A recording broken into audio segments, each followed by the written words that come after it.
Hello everybody and welcome to round 3 of the GRENKE Chess Classic. I'm Trent here once again with Super Grandmaster Peter Leko. We are approaching the halfway stage of the tournament, Peter, and we have been treated to some absolutely beautiful chess in the first 2 rounds. Yesterday we saw another really amazing day of fighting chess with 3 wins, 3 decisive results, and even the draw, which was the Magnus Carlson game, was, as you said, maybe the best draw you've seen in the past few years? Yeah, definitely. I mean, that was a terrific game. Unbelievable game.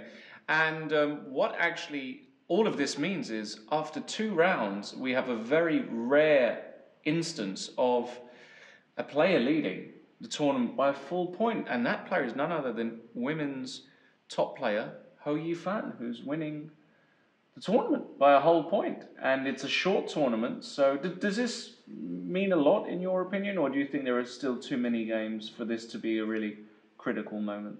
Well, definitely there are 5 more games to go, and 1 point is a lot, but it can vanish easily. Yeah. I mean, I think today we see an extremely crucial game.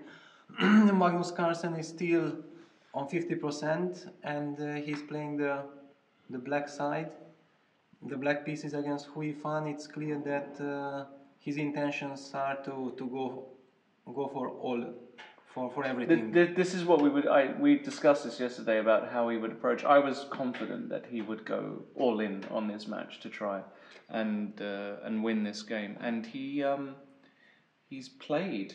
He has played the Naiditsch, yes, which he hasn't done in my memory for a long time. Yeah, for a long time, but he had been doing it quite regularly when he was working with Gary. I mean, in 2009, 2010, we also had a couple of clashes in the Naiditsch.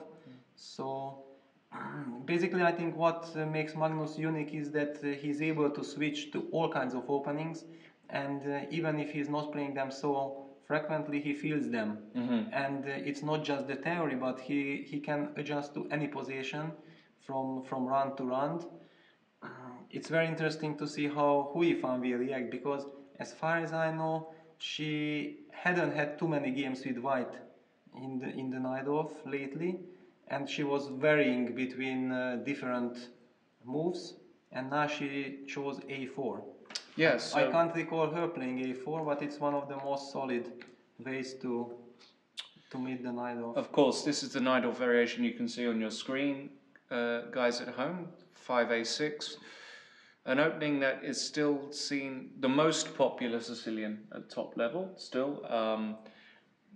The likes of Giri, the likes of Wojtaszek, the likes Topalov. of Topalov, and of course GK himself, Garry Kasparov, was the guy who really put this opening on the map years ago and had amazing results with the Naiditsch. Did you ever play the white side against Gary? I played a lot of white sides in the Naiditsch. We had incredible clashes, starting from 99 already. Yeah, and okay, I always kind of played bishop e3 line, so we had some very sharp English attacks after e6, f3. In 2003 we had played this against Kasparov in Linares. In 2004 he went e5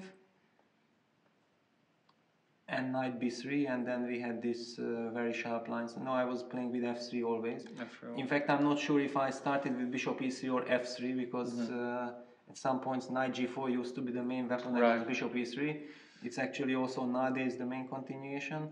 So if white wants to get the bishop e3, f3 setups, then he can try to play f3 right away. Then black has additional option to go queen b6 here. That was also played a lot of times by Kasparov against Grishchuk. They had many games. So incredible, a lot of theory and very complex fight. I mean, those positions are always leading to some razor sharp fight. You actually also require a lot of theoretical knowledge. Of course, absolutely. Immensely. A4 is... well, this is what Hou Yifan... So Hou Yifan has gone for a line that is a way to get some kind of calm position, right? I mean, it can transpose into a lot of lines if black plays e6, you can play very classically with bishop e2 and bishop e3 and f4. And short castles. And short castles. That's the classical Scheveningen. Does black ever go e5 here? Yes. Yes, basically that's the most Naidorfish move, because e6 is considered to be like a Naidorf Scheveningen. Yes. But even, and Magnus has just gone e5. Yeah, that's the principal way, because usually also 6 bishop e2 is met by e5 lately. I mean, e5 is much more popular than e6. There is nothing wrong with e6, but it's just a fashion. So e5, knight f3, bishop e7, and now maybe Hou Yifan will put a bishop on c4. Yeah, bishop e7, bishop c4. Actually, it's interesting that Magnus played so quickly bishop e7, because there is another way maybe to play with queen c7, stopping bishop c4, and then white goes bishop g5, and black goes knight bd7. This is a completely different type of position. So we have a very interesting setup here, and we're going to see how this one develops. But Hou Yifan clearly just wants to get a position, not get into a really deep theoretical battle with Magnus. But Magnus's intentions are clear. He wants to really unbalance the position as soon as possible and outplay Hou Yifan. Okay, let's go to another game. Let's go to Fabiano Caruana, they've already played a lot of moves playing against Georg Meyer. Georg, who yesterday had a very disappointing result because he played brilliantly for 20 moves, 25 moves, and then in 7 moves, it just exploded for him. He played a number of errors and he lost the game. Yeah, suddenly he fall very low on time, and the position seemed like it looked like he is the one who is calling the shots, and he just needs to find 1 or 2 more precise moves, and he should be close to winning. I mean, strategically speaking, definitely. But he missed his chance at one point, and suddenly in time trouble, then everything fall apart just within few moves. Really very unlucky loss, and also very unnecessary loss for him there. And now, as a reward for that, he's getting a black color with Fabiano, who has just won yesterday. So it's an extremely interesting fight, probably a big theoretical fight. Yeah, we have his favorite Rubinstein variation, which Georg is by far the world's leading player who plays this consistently, taking the pawn on e4 to get a very solid setup but slightly passive. And I know Fabiano and Georg have played this position. I remember Fabiano beat Georg a few years ago in this event, in the similar variation. And here, well, there are a million moves: c3, bishop d3, bishop e3 as Fabiano played. Yeah, I think bishop e3 is quite rare. Basically, with the intention to surprise your opponent. The idea is clear. White basically wants to go bishop d3, queen e2, and long castle. So bishop e3 is a very ambitious try from white side. And also, by playing bishop e3, basically tries to avoid mainstream theory. It's another thing that, since Georg is a huge expert, so he has to know all kind of moves which are not popular, and he has definitely done his homework. If you are the one who is playing third move d takes e4 and you are going for the Rubinstein French, then you really have to make sure that you know all kinds of setups, because only then you can feel secure. Right. So bishop e3, bishop d6, and as you said, Peter, now bishop d3. Yeah, but let's already settle here for a moment, because this bishop d6 is not a typical move at all. No. Usually the black bishop goes to e7. This already shows that this special position with bishop e3 is something special. Probably the idea of bishop d6 is that in long terms he wants to meet knight e5 with c7, c5. And that's why the bishop needs to be on d6 in order to put pressure on the e5 square. That's what I feel. So the game continues very logically. Bishop d3. Bishop d3, castles, and queen e2. Queen e2, yeah. And b6. b6, yeah. That's the main idea. So long castle, bishop b7, king b1. Actually, I think it's very interesting because this position might be already quite fresh.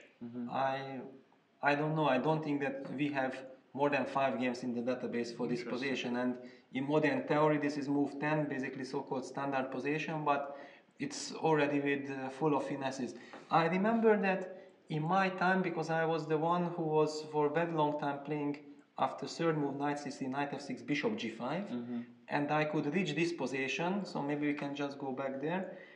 After knight f6, bishop g5, d takes e4, knight takes e4, knight bd7, knight f3, h6, knight takes f6, knight takes f6, and bishop e3. I was working a lot on this bishop e3 move. Back then it was a novelty. When I first time started looking at it, like 2003 or 2002. And but the point is that the pawn on h6 creates a target for white. So my idea was exactly to go bishop d3, queen e2, long castle, and then this g2, g4 idea gains in strength. So it might look completely similar, but in fact, just with this inclusion of h7, h6, this is a whole new position. Then black chooses a completely different setup. Interesting. So actually we get the same position, but with the pawn on h7. So all those g4, g5s are not that dangerous. Right. Very, very interesting. Okay. So here Fabiano played king b1, which is a very natural move. The king is much better placed on b1. If black ever plays c5, it's out of the c line. Also, there are some ideas connected with queen d5 in some lines where actually black hits the a2 pawn. But that's with the bishop on e7. That's normally with the bishop on e7. I'm just saying in general, the king is just so much better placed on b1. And now c5, and immediately we reach an important moment where Fabiano, he's actually gained time, so he's still in his... The first move you would look at is d takes c5, right? Because obviously bishop takes c5 would run into this nasty idea. So black would play b takes c5, and you would try and say, well, can I take advantage of this? But it's a double-edged question. It's maybe not easy to take advantage of this. And also black gets the b5. The b5, and now your king is worse on b1. Exactly. I mean, one of the problems black is facing always in these positions that how to create direct counterplay, because white's play basically is quite obvious that white is trying to create some threats on the king side, but rarely black gets his play, and usually of course c5 has to be played, and then black is not trying to attack but consolidate in the center, so queen might move to e7 or to c7, exchange on d4 and go rook fd8, and basically in this position every exchange would favor black. So white is trying to maintain as many pieces as possible, because thanks to the pieces he can hope to have the initiative. Once black trades just one piece, he's almost completely out of danger. Right. And has zero problem. And if black is out of danger, then thanks to the structure, black has absolutely no problems. So it's kind of, it might look like it's a slightly passive opening, but in fact it has a very solid background, very solid fundament, and basically forces white to prove something, because if you don't prove, then black just will be fine. So it fits perfectly into Georg's strategy. Well, let's look what happened, because some really interesting stuff has happened. So after c5, bishop g5, h6 was played. So immediately here, so immediately here there might be something connected with this bishop is a bit loose on d6 in some lines. I mean, a few moves before I said that probably there are like 5 games in the database. I guess there are no more games for this position. I mean, that's my feeling. It's somehow, I can't recall seeing this one before, and it looks very interesting. I mean, bishop g5 might be a novelty. Okay. By the way. Interesting. But maybe c5 is already a novelty, which was anticipated by Fabiano and his second, Rustam Kasimjanov, who is an incredible big theoretical expert in almost all the openings. They really are, yeah. I worked with them for nearly 2 years and was very pleased to be able to bring Rustam to Fabiano's team. So that made a big difference. Well, here Fabiano dropped back, taking here doesn't bring anything because queen takes and black is completely fine. So you have to maintain intention. Bishop h4, rook c8. And now Yeah, rook c8 is a move that I think you only play it if you know that this move is the move. Right. You know, this is very interesting because you are pinned from the h4 d8 diagonal, you are pinned on the d file. So it's very natural, I think, to play something like queen e7, but it might run into g2, g4. So rook c8, I think, has the point that after g4, black can play c4. That's the point. So it's rook c8 protects against g4. And f3 is hanging, so rook c8, so that's why Fabiano That's played why c3 had been played. because he can drop back here. Exactly. Now bishop e7 and back. now bishop e7. And now, of course, the first thing that I noticed in this position was, what if I take a pawn? Yes, you can take the pawn, but many times this is what black is hoping for. Sure. I mean, you might go queen c7. I was just wondering whether he would do this. Can he do? No, he should. No, well, not this way. No, it's not enough. Maybe this way. No, it's not enough. No, it's not enough. Shouldn't be enough. But I mean, what I'm trying to explain, guys at home, is this queen sacrifice. But this is a typical queen sacrifice, but it doesn't feel. I mean, it gives good drawing chances, but probably black will be suffering for the rest of the game to make this draw. Right. And then, okay, the question appears why. Yeah. I mean, you do that if you have no other choice, right. But if you do. So you think he would just play queen c7 here? Well, after d takes c5. Yes. But Fabiano didn't play d takes c5. No, he didn't. Yeah. So and his move bishop g3 basically clearly shows that he wants to take away the c7 square from the queen. Yeah. I mean, this is really stunning. I mean, this position, if the players would have not been prepared, I think just reaching this position, they would have both spent already like 1 hour each. Because all those moves, right. They require so much precision, and you have to understand exactly already before that why you are doing what you are doing. So, brilliant preparation by both players. And it's probably maybe just the starting position of the analysis. Knowing Fabiano like I do, and obviously having seen his work, I can tell you it's unbelievable stuff, how deep he goes into the positions. And well, Georg is now thinking Fabiano has actually gained time, so Fabiano is still well in his preparation. I'm sure he repeated the lines even this morning. Yeah, because this is Georg's problem, that since basically people know that he is most probably going for this position, so he's kind of a target. And that's why he has to be very well prepared. He has also proven here that he knew all this. But for example, this bishop g3 is already a very hidden move, because this bishop g3 is not posing any direct threats. If you are the black player, then you just made sure that this g2, g4 is not a threat. If d takes c5, you are so-called satisfied with sacrificing the pawn for compensation, and then you might think that, okay, that's enough for a game, because Hou will play this variation anyway, and once it will happen, I will go deeper and deeper later. Yeah. So bishop g3 might be a really unpleasant move, because where do you put this queen now? Because this now seems like it's a threat to me. Okay, on one side it's of course unpleasant because it stops black from playing the routine move queen c7. On the other hand, black can also now sit back and say, okay, great, this bishop g3 is a good move, it stops queen c7, but there are no more g2, g4s in the position. And without g2, g4, it's very hard to imagine white really breaking through. With bishop g3, white basically says that, wow, okay, you have done your work, you have really played precise, so I'm now kind of trying to find a new angle. And after bishop g3, probably white's idea is to play like rook he1, knight e5 and put pressure in the center, and then later maybe with f2, f4 or whatever, sometimes sacrifices on f7 might be hanging in the air in the future, also depending how black reacts. So, I mean, we will witness a very interesting game, that's for sure. Let's move to another game. Let's move to Aronian versus MVL. Both of these guys on 1 point, and Aronian with 2 draws, Enville winning yesterday against Bluebaum.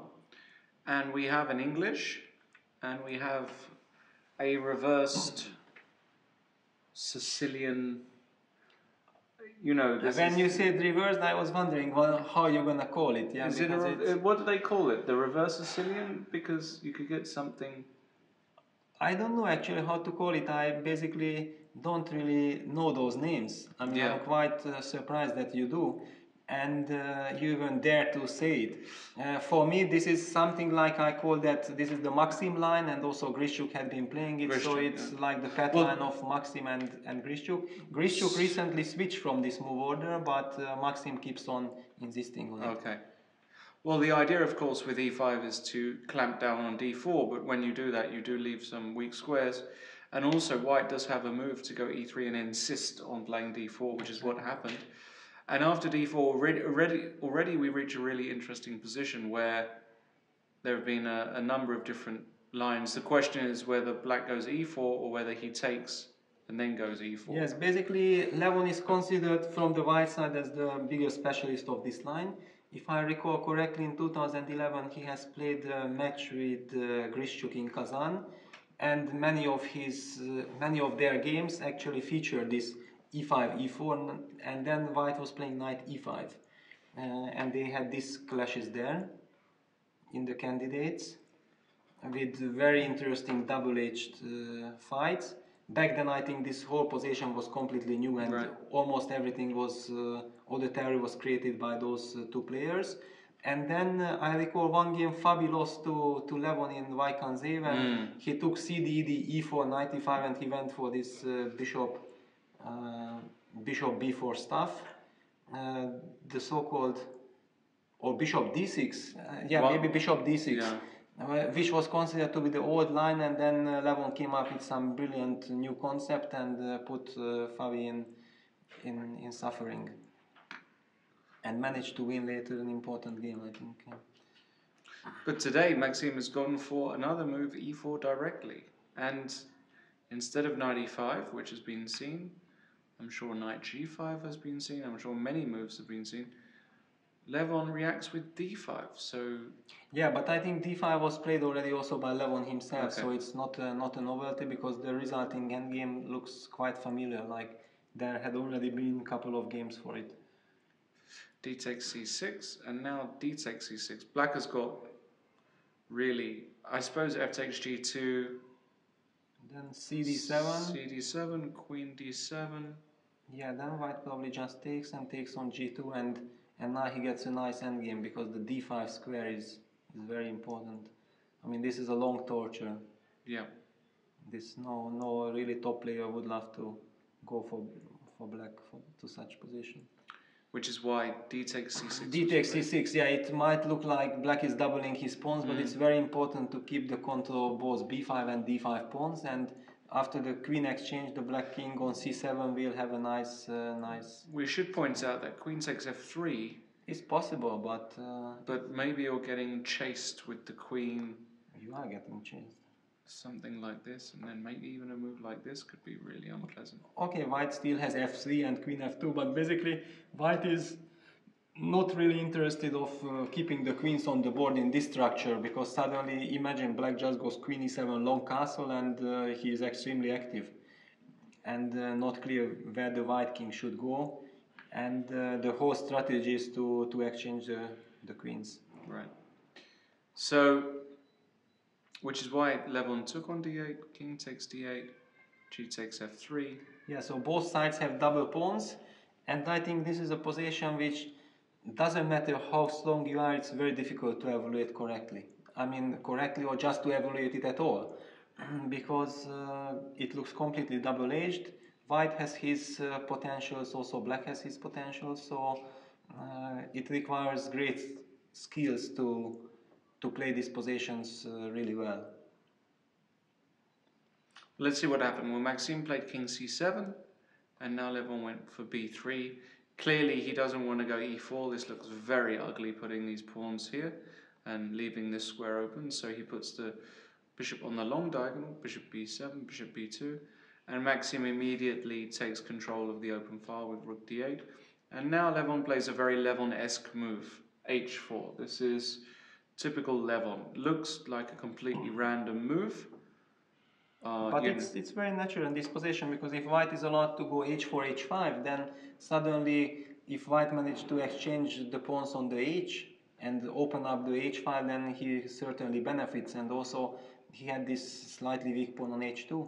So with h4 he's immediately doing... And also we should mention that black was playing bishop e7, rook d8 to be probably in time to stop white from castling long. Also, yeah, because right. because otherwise we can ask, why did black really play bishop e7, rook d8? But probably that was the point, stopping long castle. However, this h4 was blitzed out, and if I see correctly, Levon is 1:45 on the clock. Right, yeah? So exactly. So everything played a tempo.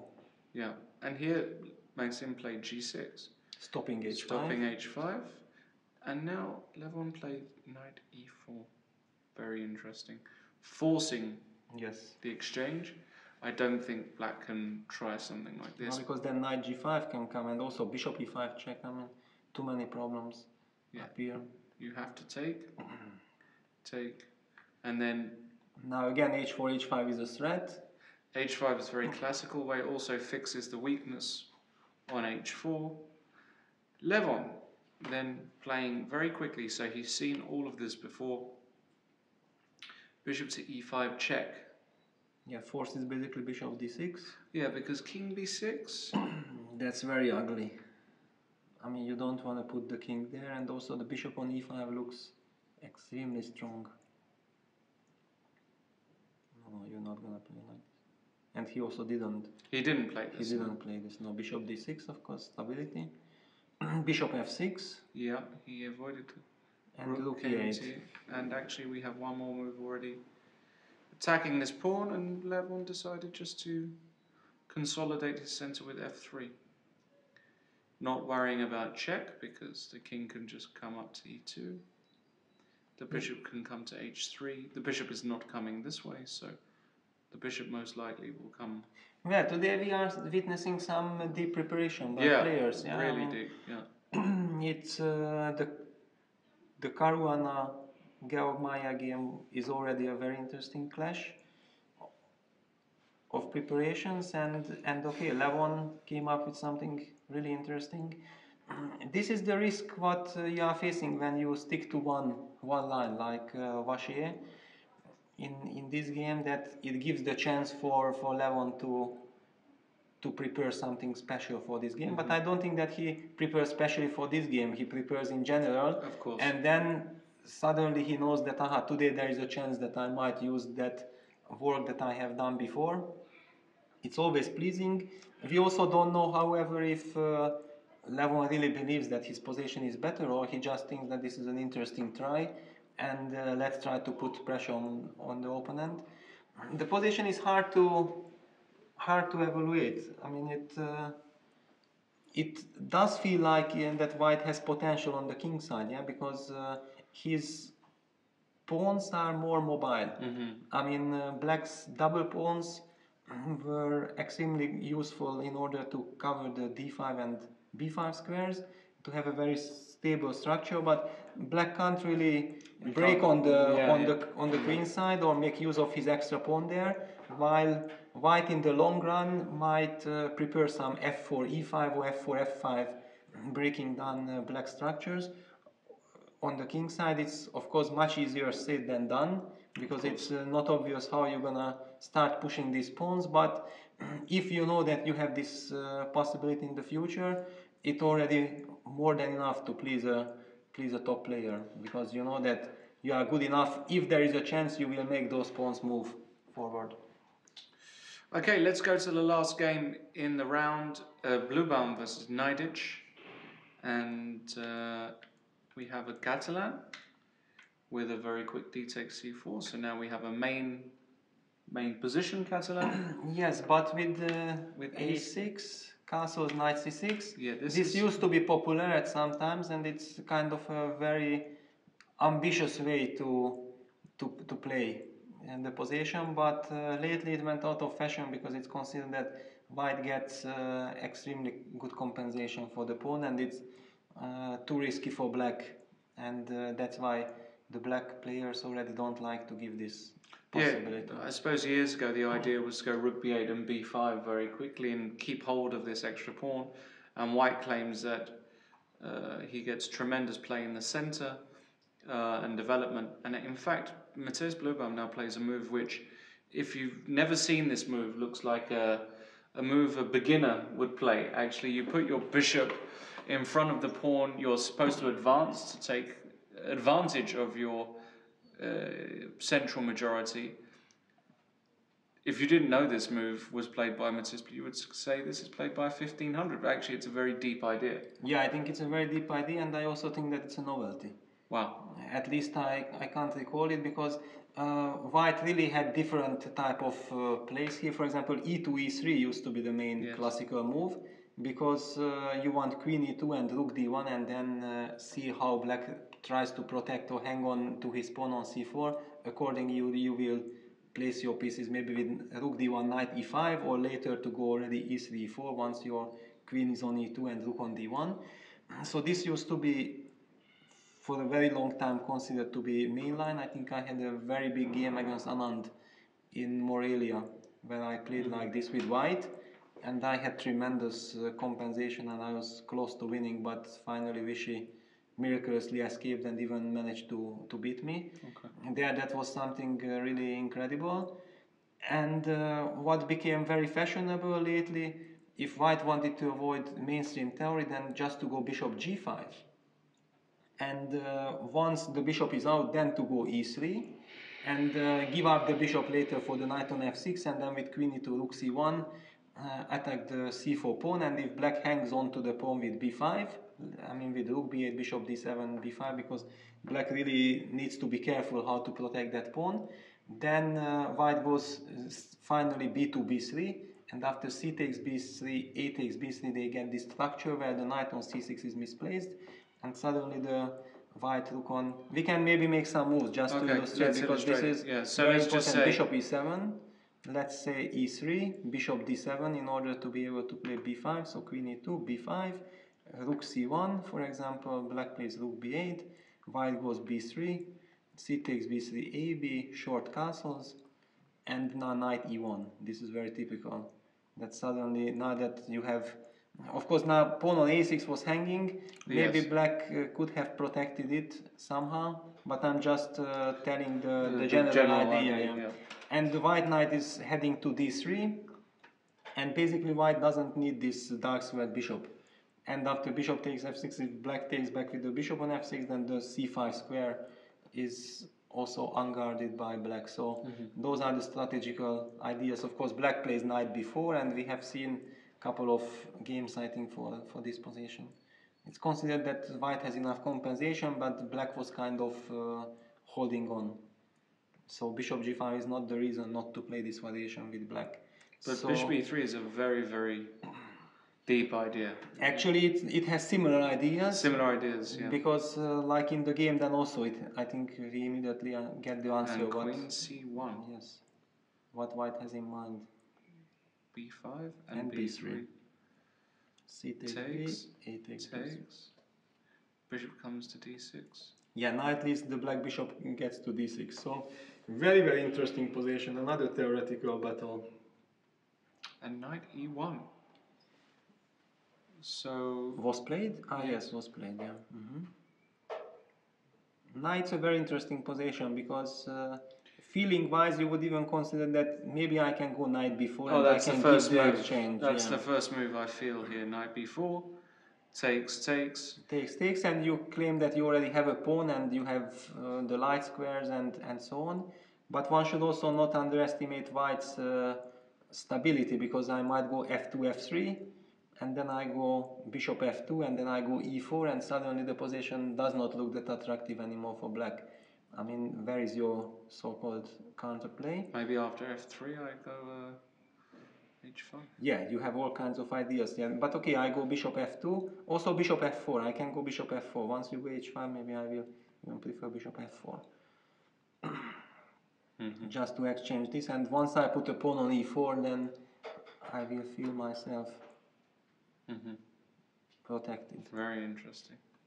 But black is also not forced to give up the exchange, No, because knight d5 is possible, but it runs into some e2, e4 in the future. No, bishop g5 is, I think, now very critical. And for example, f6, because tempi, and now e4. Knight takes d4. Queen d1 maybe. Yeah, queen d1. And then please try to understand what's going on.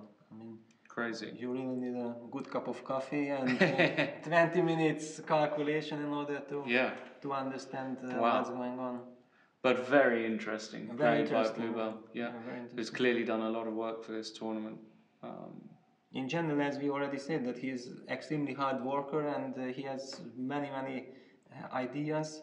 Also yesterday in the game against Vachier-Lagrave, as I understood after the game in the press conference, both players were claiming that it was kind of their preparation, but since the line was so complex and they did not expect each other to go for that line, they could not exactly remember what they really had prepared. This is another problem of modern chess, that you do a lot of preparation, but when it's not given the chance that you play it when you are expecting to get that position, then you might not be able to recall all the finesses of the position, because thanks to the computers you can make much deeper analysis, but it's not the same like before when you had about one position, let's say half a page of analysis. Now with computer you have 20 pages of analysis, so the number of lines and possibilities are growing, and if you really want to do a good preparation, you are supposed to be checking also the computer moves and all kinds of moves, and that requires brilliant memory. Absolutely. So yeah, we're in for a real treat. We'll see what Arkady, who's now thinking, will do here. Let's go back to Carlson's game, because we have had moves. After knight f3, bishop e7. Hou Yifan played also the very standard move, bishop g5. Very happy to exchange on f6 to secure the square for the knight on d5. Bishop e6, taking it voluntarily, knight d5, knight d7. And here... Yeah, that's the idea. White goes bishop c4. White can now go bishop c4. I mean, that was the whole point of trading on f6 immediately, to be able to go knight d5 and bishop c4 before committing the bishop on f1, yeah? Magnus played a very natural move, rook c8. And Hou Yifan just defended the bishop. And knight b6. And it's knight all b6. about the d5 square. This is like a Sveshnikov kind of, typical Sveshnikov structure. Actually, all those knight dwarfs with e5s many times lead to similar positions, like in the knight d5, bishop e7, bishop takes f6, bishop takes f6, c3 variation. Exactly. And basically that's why they also say that you don't only have to know the theory, you have to understand and feel the positions behind, because though that understanding gives you the chance that to understand in different type of positions that how to transform which position into which one. Then you feel the nuances that here I should try to liquidate to Sveshnikov because this is a good structure. Here I should not, because this is maybe a bad Sveshnikov. This is how the top players are basically orientating themselves. And well, now Hou Yifan has to make a move. Well, she has to do something. It's a moment where some forcing variations are available. And now also forced. Yeah, you just can't keep the tension. You can't keep the tension. Now, the first move you analyse is knight takes b6, queen takes b6. But then you are forced to take on e6. Then you're forced to take on e6. And you don't really play c3. c3. And okay, it feels like black solved all his problems. It shouldn't be anything serious, but white has a very solid position. It's a typical maneuvering position, because this bishop is still not... Yes, but thanks to this structure with the e5, e6, d6, because if the black pawn instead of e6 would be on f7, then white would be claiming a clear advantage. Yes. Thanks to the potentially weak square on d5. But this e6 pawn is extremely useful, and black has the idea to go queen c6, for example b5, bishop d8, bishop b6, activate the bishop from that diagonal, and then we would be seeing something like yesterday's game Carlson Aronian, where Levon had that bishop on that diagonal targeting the f2 pawn, and the white knight on f3 stuck. So the next couple of moves will be extremely important here to... I don't believe that she can just drop back here. That looks extremely wrong to me. Yeah, because then you just exchange on d5. Yeah, in fact, you can choose taking with the bishop or with the knight. Both have their pros and cons. You can, yes, I mean, you can just take, okay, knight d5, and no, this is just not. This is not good. This transformation is bad. It's very bad, yeah. Because black always has f5 and pressure on. And c2. also here maybe some queen a5 check wins immediately. I might even win because queen d2, then you take, and you are forced to take with the king, and then rook c5 wins the d5. Right. But I mean, this isn't going to happen anyway. So strategically she's going to take here, and she's going to take. Or on f6. She could take on f6. But taking on f6 is not a move you want to make, because then basically I'm not sure, maybe even take with the queen now, because you will anyway be able to push d6 d5. I mean, it's clear that black is very comfortable and no problems whatsoever, but she is facing now a problem, because she has to make a choice. None of them really promise anything. And then, okay, maybe she is now also thinking about the tournament situation. Then, which choice really suits her better in this situation? So, because this one is, this one you have knight against the knight. Kind of, you might feel that it's easier to judge, but it's really not the way you want to play. Right. Not the way you want to play. Knight takes b6 looks more principled. But knight f6 played. She played knight f6, yeah. Interesting that she played knight f6.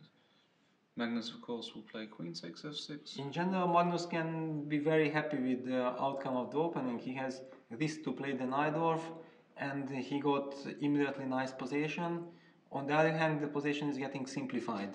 So he is probably equalizing easily, but whether he can really hope for more, this we will find out. Is he thinking about g takes f6?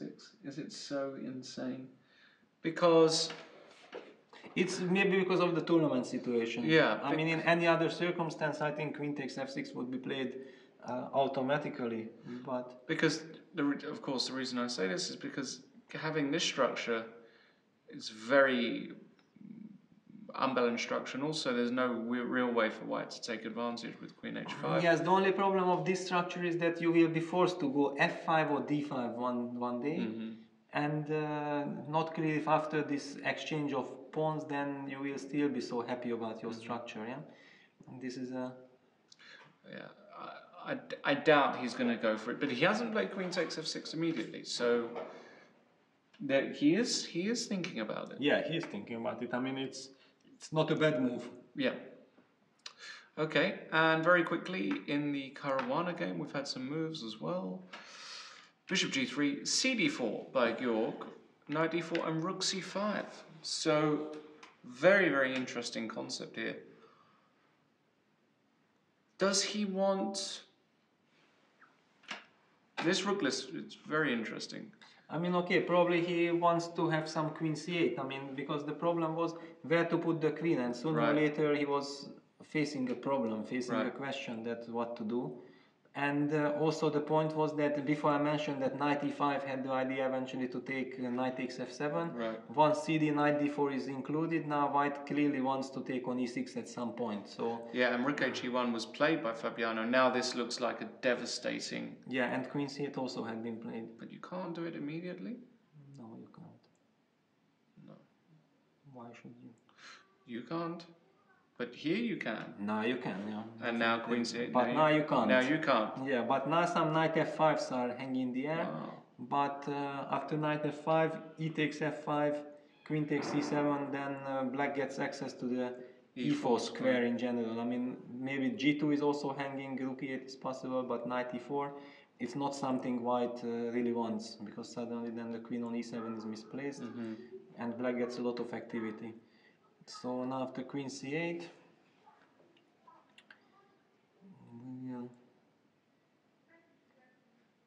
I mean, very intelligent way. This is rook c5, queen c8. I mean, nice, I like it. Very nice. I mean, very deep, very fine. I like it. I think it's nice. Very nice.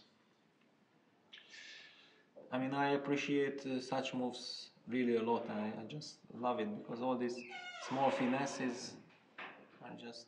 Maybe knight b5 here. Is a critical move. Yeah, knight b5 is a critical move. But I wonder...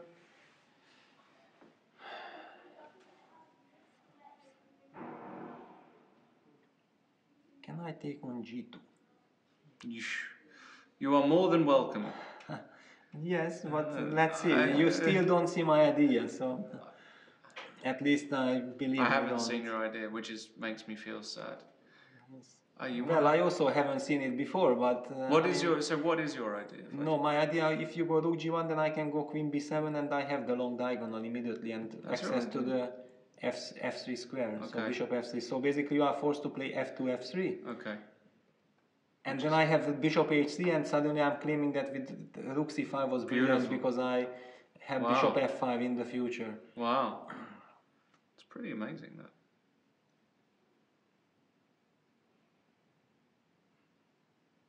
But definitely knight b5 is the move Georg had to make sure. Knight f5, knight takes e6, knight b5. If he covers those three moves then, and he sees that he survives those moves, there is nothing coming to him immediately, then rook c5, queen c8 is strategically a good idea. Maybe Fabi will just go f3. f3 or f4? Or f4. I mean, both moves are typical in the position because f4 with the idea f5 breaking down this structure, so it's interesting how black reacts. And also white, now that things changed, might consider to go bishop h4 and start pinning again from that angle with some threat of g4, g5. So all this position, you have to be extremely precise all the time. Yeah, it will be very interesting to see how Fabi will continue, and maybe for the first time Fabi is out of book. Very possible. I mean, definitely. I mean, this cd knight d4, rook c5 followed by queen c8 is already... You don't feel like you need to work on this position because it's already a playable position. It's kind of clear that it will be a long struggle, and in modern times the preparation is basically so that you are guaranteed a rich game, and it's nowadays you can never come up with a winning novelty. I mean, all your work is to find a playable position. Almost. I mean, I remember Fabiano's game against Hikaru from the London Chess Classic last year. Yeah, but that is just a wonder already. I mean, it's not supposed to happen. You know? But it did happen. It still happens sometimes that these top players find a winning novelty. Yeah, but that was a beautiful queen sacrifice, which was completely missed by the engines. Yes. And if Hikaru was not spending time over the board at that position, then it was possible to miss it. And since his Naidov is not his main preparation, I mean, he usually, if he wants to be very solid, he plays for the Berlin. Of course. So he might have not invested enough time, because if you show him that position over the board, I'm pretty sure that he would have also immediately said that, what about this queen sacrifice? Oh, absolutely. That's the point. But if you suddenly rely on some analyses that are based on computer lines and you have only seen it on the screen, then it's very, very tricky. Then you can miss such things. We've had a couple of moves in the Aronian game. After f3, Maxime took some time. He's already half an hour down on the clock. Played a5, obviously with the idea of going a4. And Levon decided, you know what? Stop it. I'm just going to stop all of this and play a4. Yeah, now it a little bit reminds me of some Berlin. Of course, it's now completely different endgame because everything is different, but still this exact queenside structure. So some b7, b5 counterplay might be looming in the air somewhere. But it's not so easy, because whether you prepare it with bishop d7 and then try to go b5, or you want to go bishop e6 and then b5. But definitely that's something black has in mind, because otherwise he can't really do that much. Yeah. And just sit and wait while you see that your opponent maybe will play king f2, bishop d3 or e2, and then start mobilizing his pawns. Maybe even bishop g2 to go f4. No, but bishop g2, bishop I need on this diagonal to stop b5. I don't want to move this bishop. Or even if you can play f4? Yeah, even then. I don't feel that will be fast enough. but maybe. I mean, then it's very move pair moves. Yeah. Very move pair move play. But usually I think king f2 is a move that you would love to play, because you remove the king from the e file. And also another idea from black is maybe to exchange the bishops, like bishop e5, bishop takes e5, rook takes e5, and then break with f7, f5, which is a very double-edged break, because then the g6 pawn will be weak. Right. And it's not clear if by breaking these double pawns who exactly benefits. Right. It can also backfire. So very interesting strategical endgame. But not easy to play, because it's not a standard position. No. You just don't have any experience how to play this position. So you will have to work hard over the board to first calculate the moves, but at the same time also create some plan, then to understand move per move what works, what doesn't. It requires super precision. In the Hou Yifan Magnus Carlsen game, we did get queen takes f6. He did play it. We did get this and castles. And the first move I thought of was queen c4. Huh? Why not queen c4? But queen e3 maybe. Queen e3 or queen d2 even, I was thinking. Or queen d2, yeah. With the idea of attacking this point. But basically the point is that with queen c4 you are not forcing me to change queens. Right. I don't think he will go queen c4 anyway. But since he is spending night time, he clearly considers it, because otherwise castle would be such a natural move to. Yeah, and if black does castle, it's interesting now, because how to deal with this tension here. Does white ever? I mean, c3 we've mentioned before, but does the queen ever land on b3 and then knight comes to c4 sometimes? Yeah, what moves go through your mind here with white? Well, I mean, first of all, my first thought is that I have nothing out of the opening. That's the first thought, and this is already something as a white player you are not that happy with, because, okay, after all, with white you are supposed to be trying to put pressure on black. So basically, it's clear that you have to calm yourself down, say that okay, yeah, opening didn't exactly go as expected. And I have to now start to think about this position only, get rid of all those thoughts that yeah, I didn't got anything, because the game continues. And once you clarify those thoughts with yourself, then you start asking these questions that should I try to go for b3 c4 setup, but does it guarantee it? Because if b3 black can go rook c3 and I might not be able to push c4. So precisely what I was thinking is maybe white needs a move to cover c3, maybe queen. Yeah, but then you allow d6, d5, which you also don't. Okay, maybe you can't, but okay, I can. But it's already a question that who plays for what, yeah? Because after d5, e5, I can take queen d5 with a very comfortable endgame, but probably a drawish endgame. And I can't go a5 here, no? Okay, you can. Yeah, you can. Then d takes e4, queen e4, knight d5 is met by knight g5, and then suddenly it works for you. So I mean, queen d3 is the first move, because I also want to play b3 c4 like you said. Yeah, but okay, after queen d3 I can just go rook fd8 with the idea that I mean, you cannot stop d5, it's just hanging in the air already. And if I go b3, then d5 a5 is my idea. You can go knight a8, but I'm not. Yeah, but somehow so much not believing in this. Yeah. But also I can just switch. I can even go knight d7 after b3. I mean, rook fd8, b3. I just switch to d7 and say that if you go c4, I'm gonna break you with b5, and you stepped into knight c5. I mean, sure. No, I don't like the fact that knight c5 comes with tempo, but I just thought. And also some idea like just putting the knight on f6 and then playing for d5 and also b5 break. I mean, something like this. I don't know. Is this so bad? The knight comes to d2. No, it's not bad. I just feel like you're not fighting for anything. I don't think she's I can fighting. go b5 and yeah. Okay, this is psychological, yeah, because okay, black equalized so easily. Yes. and now he's thinking how to get the maximum out of it, or can he try to... It's a strategical moment, yeah. I mean, I'm really interested to see how Magnus will continue this position. Mm-hmm. Very interesting. And we have had a move, by the way, in the Fabiano game. He moved reasonably quickly. He put the bishop on e5. Mm-hmm.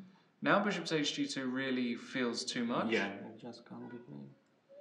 And so now it's back over to... But maybe let's just show why not bishop g2. Well, I mean... For a number of reasons. Yeah, I mean, rook g1 is, for example, possible now. Rook g1, and if bishop h3, like before... No, the bishop h3 is not a move. I it's mean, not that even was, a move. That was a move when knight was on b5 right. and the bishop was on g3. So now if queen b7, even f3 again. And then f3 and this will end in mate. Yeah. I mean, bishop h3 and then maybe I can just take anyway. Maybe you can take, but you can maybe just win by rook g3 and...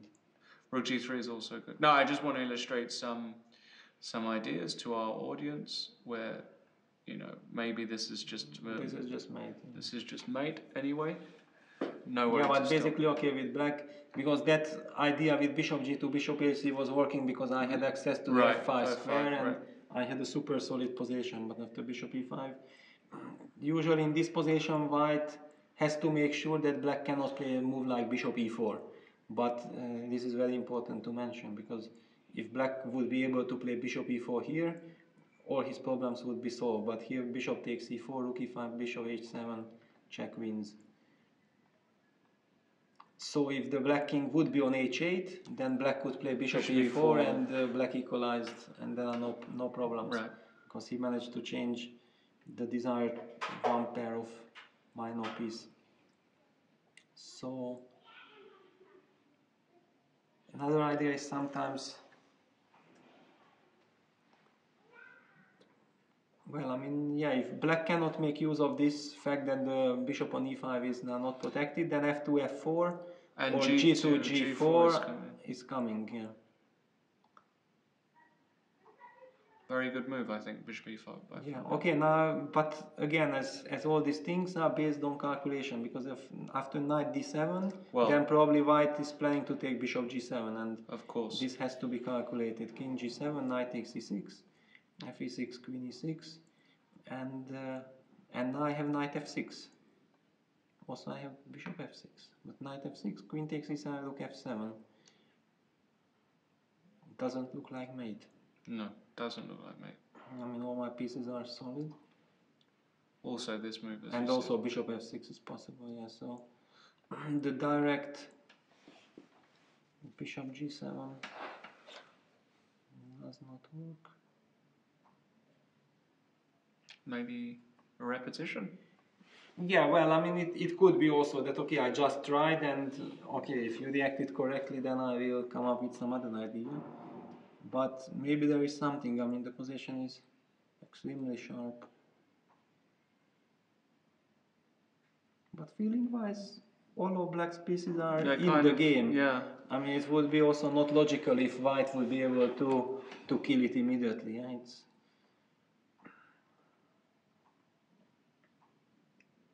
very, very interesting. Interesting. Okay. Okay. Well, look. I think this is a good moment for us to take a quick pause.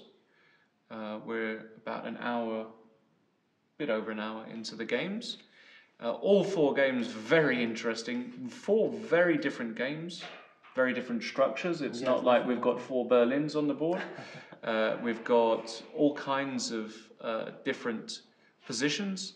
Got an ending in the Aronian game, we've got some kind of middle game in Hou Yifan, we've got a very complex middle game in the Caruana game, and we're still pretty much in the opening in the Bluebaum Naiditsch game. So lots of chess still to be played. We'll be back in a few minutes to continue the coverage. Don't go anywhere.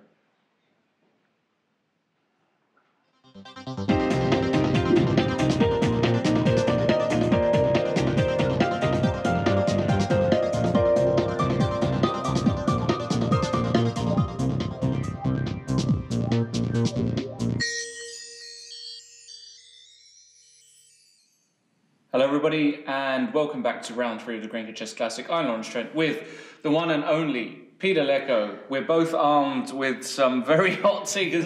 We're actually in the coldest room in the building here. We're kind of like that. But the chess is going to warm us up.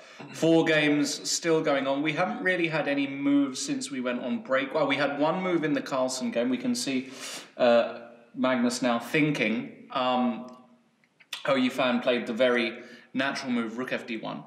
Yes. And we have a position where clearly, as you mentioned, White has got nothing from this opening, but also Black, it's not like he's got some real serious counterplay or something to really attack. White's position is still very solid, yeah. It's very, very solid, and basically, okay, by playing the Naidorf, I think Magnus was hoping to create a much bigger mess. Yeah. And Hou Yifan chose to play a4 and then go for these direct exchanges with bishop g5 and bishop takes f6, then followed by knight d5, bishop c4, because everything was basically logical. And Magnus, I think, used this very precise move order with quick knight d7 and rook c8 before castling, because it would be very natural to castle first.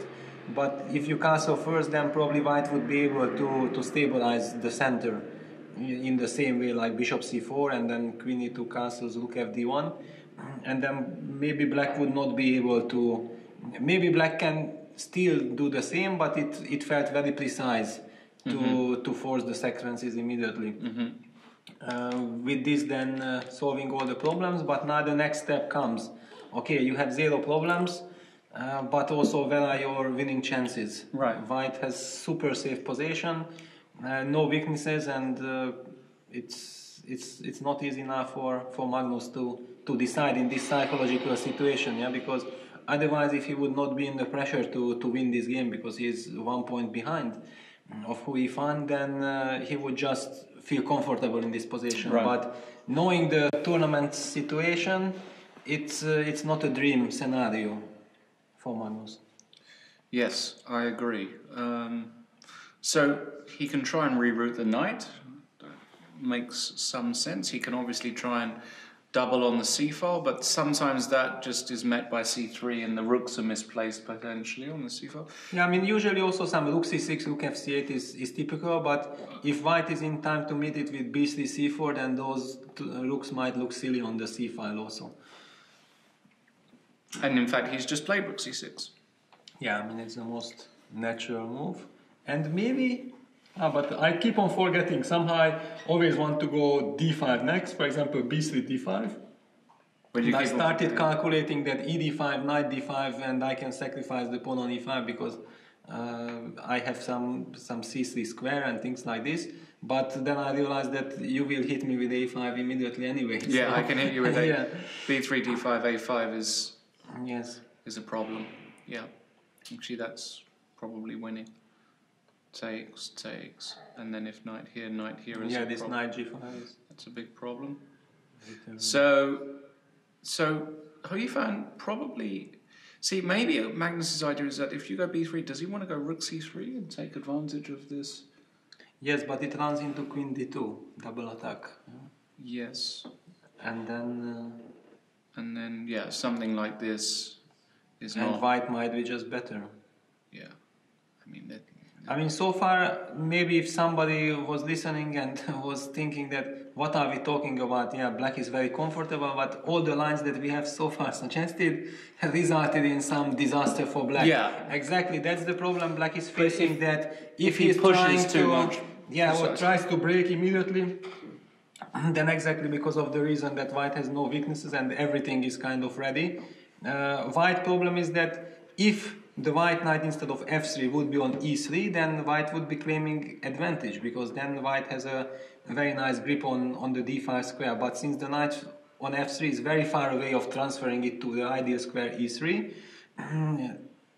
that's why basically White doesn't have the right to claim anything, but the knight on f3 stops all kinds of d5s. Right. But if White suddenly tries to, okay, let's try to put this knight via, for example, h3, knight h2, knight f1 or knight d2. Okay, knight d2 is not possible because the c2 pawn is hanging. Another idea is knight e1, c3, knight c2, knight e3, or c3, knight e1, knight c2, knight b4. But then Black would always break immediately with d6, d5, whenever the knight leaves the f3 square. So these are the problems.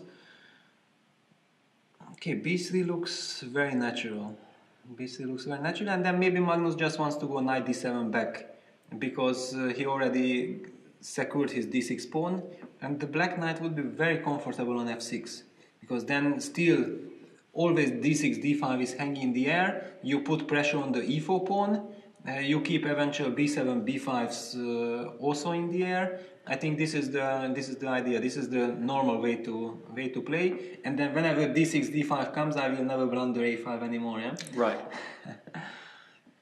Maybe here White can just consider doubling on the d file, protecting c2, putting pressure on d6. Yeah, but you can't really put any pressure on d6, because I'm putting a pressure on e4 myself, and the rook on c6 and queen on e6 are so nicely centralized that it makes impossible to put any pressure. The problem is that also, okay, once black got knight to f6 and you push, for example, c4, then because now you don't need to push c4 while the knight is on d7, you can make rook d2 or h3. Those are both useful moves. And okay, knight goes to f6, and then you go rook d2 or c4, yeah, and you have a very solid position. It's very difficult to win this position with black, isn't it? I mean, yes. You only have this b7 b5 break or f7 f5 break. F7 f5 break is not really desirable in this position. B7 b5 break is the standard break in all these Marozzi hedgehog structures, but those b5s here will most probably lead to some massive exchanges. Even a5. Yeah, I don't feel like Hou Yifan is. I don't feel like she's gonna lose today. Actually, I feel. Like okay, but on the other hand, we know Magnus. I mean, basically, all he needs is to keep a position where he might not have objective or any advantage, but it's a playable position and can keep on playing. And you can't win this position quickly, but if you manage to keep the game going, and for example something like knight d7, knight f6, then even h6, just to also stabilize the king side, then slowly you wait. White also has to make up the mind, that should I play b3 c4 or should I play with c3? If time is ticking down and you might reach move 30 and you both only have 10 minutes, then already you might have some chances. So, and the game is still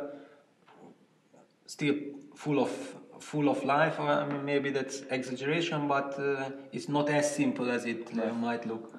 There is still life in the position. Position that's really interesting is Bluebaum versus Naiditsch.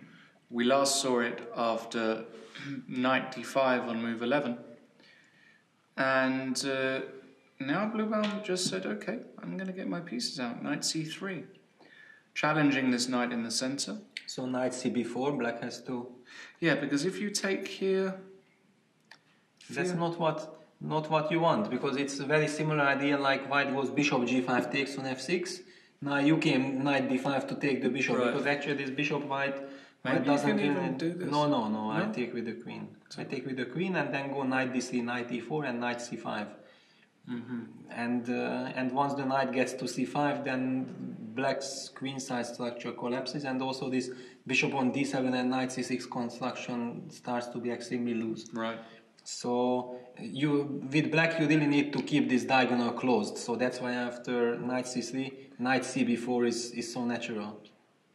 Well, he took on d5 and now took back with the pawn, yeah. Because if you take with the knight, then now the bishop moves to d2.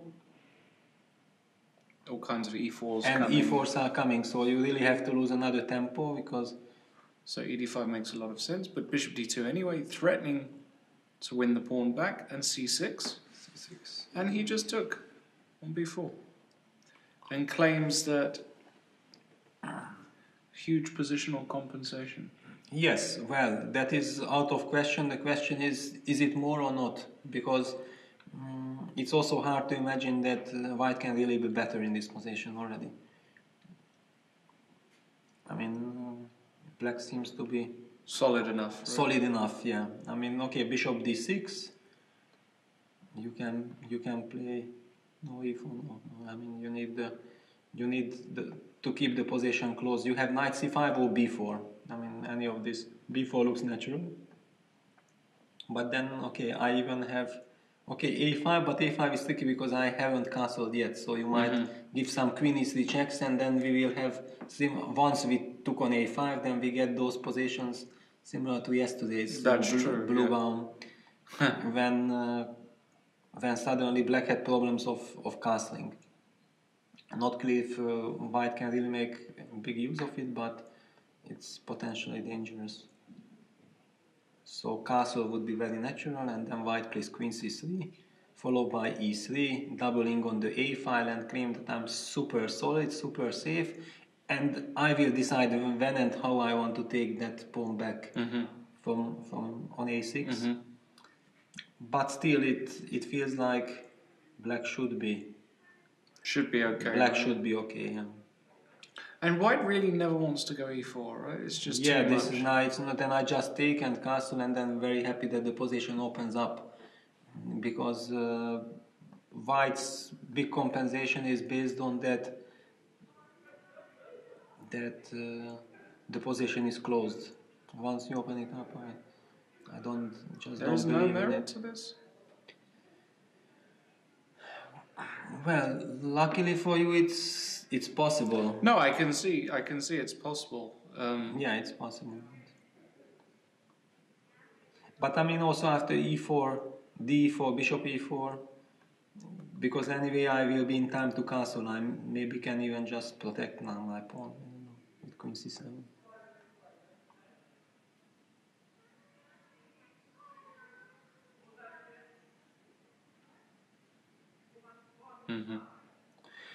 Yeah. Okay, again you have good compensation, but it's not clear if you really want to open it so quickly. Some knight c5. Or... Yeah.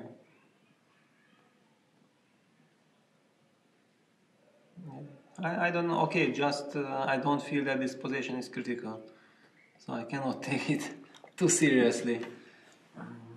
To be honest. We will see how it will continue, because this is not method of choice. It's clear that also with e4, with b4, white has enough compensation. If how he wants to proceed, it's another question. Interesting. Somehow e4 feels like the... Okay, you are an e4 player, so you want to open up the position. It's very natural. And just in all those positions, it's also very typical to break. Also, just because I am within one tempo of causing... Yeah, and it's typical also. Yes, no, it's clear typical. But maybe we should move to the Aronian Vachier-Lagrave game, because there had been really a lot of developments. So we last saw it after a5, a4. This was the last time we saw it. And Maxime played bishop e7. He wants to challenge his bishop, but Levon wants to keep it. Yeah, this is very interesting question. Yeah, that if you ask me, so please tell me who benefits if they exchange the bishop. I have no idea. I just have no idea. So, but it's more about a feeling. Yeah, you just feel like your opponent wants to trade the bishops. Then okay, I will keep it. Yeah, as long as possible. And okay, the bishop on c6 is of course a beautiful piece. And it covers some queenside squares. Yeah, if for example the b file gets open, then the c3 bishop really protects the b4 and the b2 anti-squares from the opponent's rook. This is probably one key moment. Right. Well, bishop e6 was played with, and now after castle's queenside, so white managed to get this castle's long. Oh, black played b6. First b6. I wanted to say also he went b5. I thought he went b5 immediately. Yeah, but no, it's... He went b6, bishop e2, rook e d8, rook dg1. Yeah, because white has to keep the rooks on the board. Because otherwise his pawn on h4 becomes weakness. Like this, the pawn on h4 can be an asset in the future. If you manage to break with f4, f5, you exchange the f and e pawn for the g, and then you take the h5 pawn, and then this h passer might prove really handy. in the long run. So rook dg1 is strategically absolutely correct. And now black doesn't want to wait anymore. Here is the right moment to break with b5. But white does not have to react. Exactly. This is very important. Yeah. Also in the Berlin we see this a lot, where white just says, okay, you played b5, but I'm not going to change anything. I just go make a move. King c2, yeah. And now if black would, for example, release the tension, then suddenly the a5 pawn would be extremely weak, even weaker than the h4 pawn, because the rook on a8 has to guard it, so that's why... That's why Maxime actually played b4. b4, yeah. But so any kind of activity on the queen side is logged. No, it's not, yeah. So white is essentially playing with an extra pawn on the king side, but black claims that because this is so weak, it's very difficult. And also maybe black had a little idea that, let's say white played a move. Okay, he gave check because it's a tempo. Yeah, exactly. I'm just saying that in principle, if this... Then you want to double and force the rook exchanges. Precisely, yeah. And then this guy is weak, so I understand what he's doing, but of course Levon gave a check and Maxime moved his king out the way to b7. And he still wants to go rook d7, rook a d8. Exactly. And so now we will see, because Levon is of course a master of all these positions, and we have also seen that he's playing quite quickly, he's trying to put pressure on Maxime. I also hardly recall any game where Maxime, who also likes to play quite fast, was behind on the clock almost 14 minutes. Very interesting. It shows that Levon is the one who is playing with more confidence in this position, but Maxime wants to make sure that he is playing good, and if he will play good, then he will maybe force Levon to think at some point. Is an idea to go here? Yes, it is. Yeah. Well, okay, I will continue rook d7, I don't have any other. But, okay, immediately to put the bishop on e1. I just want to go f4, I want to organize f4. No, what I'm claiming is that if you really wanted to put bishop on e1, then after b4 you could have done it immediately.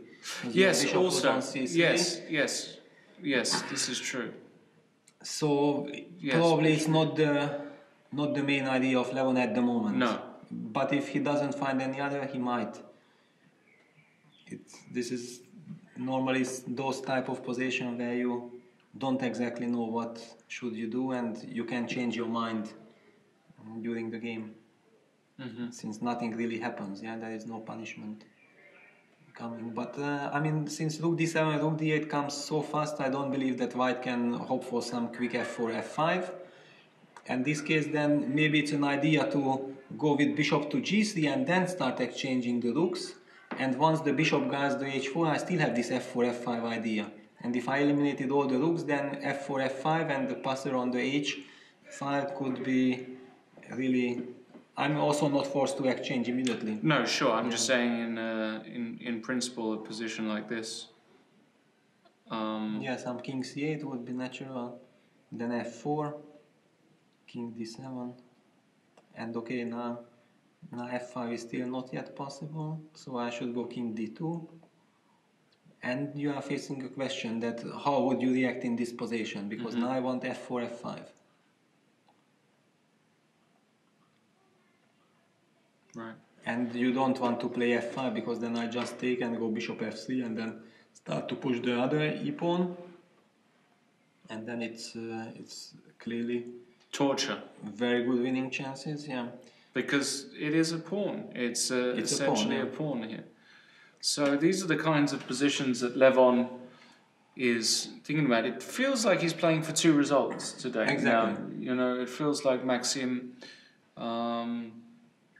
I don't see him ever winning this position. No, definitely. I mean, black has 0 winning chances, but this is a typical position when, for example, Maxime would at the end make an easy draw. Then people could criticize Levon's strategy. Why did you go for this position? Right. Because after all, it was not enough to win. Right. But if Levon managed to put the pressure and he is maybe winning or not winning, but putting Maxime to a very tough defense, then one can ask Maxime that why did you go for this position? Precisely, so and basically it's and you never know before the game that how this will end. Yeah, so this might be the strategy there, to put bishop on g3 and then start pushing Very f4 and then yeah. change the rooks. Very interesting. Okay, we'll see what happens there. Let's go back to Fabiano's game, because we last started after bishop b5 and Gyurgmai did go knight d7. And now we see Fabiano's idea actually is to drop the bishop to f4, and then after knight f6 he's not going to repeat with bishop e5, but now the bishop is better placed somehow on... But you see all these finesses, yeah, the bishop started from e3, then went to g5, h4, g3 to e5, then now back to this diagonal. Exactly. I mean, just depending on the situation. Actually, during the break I had quickly a thought that after bishop e5, knight d7, was f2, f4 an idea or not? Definitely both players considered it seriously, with the idea that I want to remove my bishop to c2 and then with queen d3 pose problems on this diagonal. But f4 is also a very committal decision, because if this plan will not work, then you don't want to depart from your bishop so easily. But it was kind of a critical moment, and this reminds me of some bishop c4 Naidorf, where sometimes it happens with the white king on g1 actually, but similar structure that then the bishop is on b3, white goes c3, bishop c2, and tries to bother there on that diagonal. So, and one of the points is, because I should just mention that bishop f6 would be a very nice move here, because the bishop is kind of trapped and I would be forcing the exchange of bishop, then black would have no problems again, but bishop d6 wins an exchange here. Right. So bishop f6 is not possible. So for me it's kind of little surprise that bishop f4 was played, but since both players spent time, it's clear that they have their own reasons. Right. I mean, usually this position, without going extremely deep into it, it's very hard to say something, because you really need big precision. Is an idea for Fabiano now to drop the bishop back to d2 or c1 and start Definitely. launching? Definitely, because now he provoked this h6 move that we were discussing at the beginning. So, very, very interesting. Now, so what to do with black? Because black's problem is that everything is good at the moment, but what to do next? An idea could be to play a6, b5 just to get closer. It's not really for attacking reasons, just to take away this knight b5 possibility, to control the c4 square, but it takes two tempi, and it gives white the chance to go probably g2, g4. So you don't really feel like you should do that. And another idea is that maybe somehow to prepare rook e8 with e6, e5 idea, to try to disbalance white with e5. But it's still the b5 square is a problem, so rook e8 can run into a couple of things.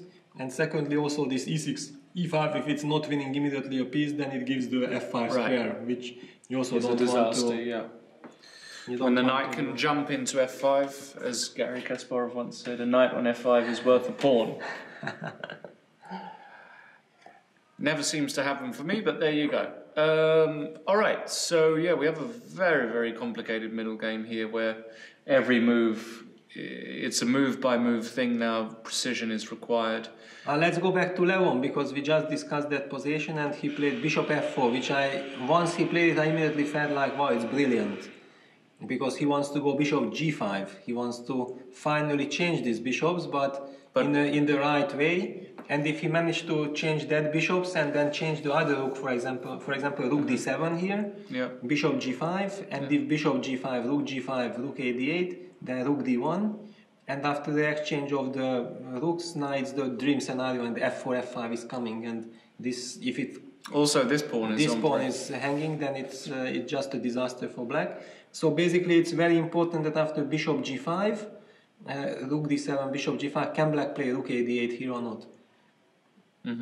But bishop takes e7 anyway, cannot play rook d2 check, because the d8 rook is hanging. So then I cannot, then rook a d8 doesn't change. That doesn't change much.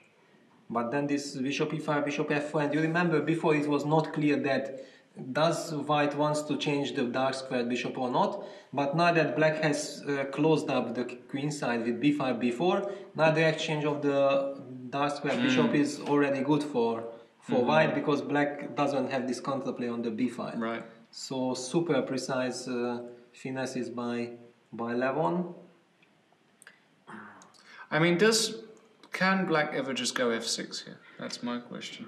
Yeah, but of course very committal decision. To play like this. I know it's very committal, but that other line looked... Yeah, other line looked disgusting, disaster. yeah. Exactly. At least in this line. But okay, here also white can prepare e4, e5. Right. White can also prepare bishop g3, f4, f5. I mean, basically you do not stop my I don't play, stop your play. and I will just change one pair of rooks now without any problem. And then you have no counterplay, and I can do whatever I want. So it seems to me like black is in trouble. Mm-hmm. Black is in trouble, and exactly such things you want to avoid. That you are in an end game where you have no counterplay and white has a clear plan. Horrible. It's a terrible feeling. Yeah. Mm-hmm. Very interesting. I mean, Levon with these little moves, he provoked b5, b4, and now he's switching. Unbelievable. Yeah. Okay. Let's go to the Hou Yifan game, because we have had some moves playing white against Magnus Carlson. We saw rook c6, and then Hou Yifan decided to go a5.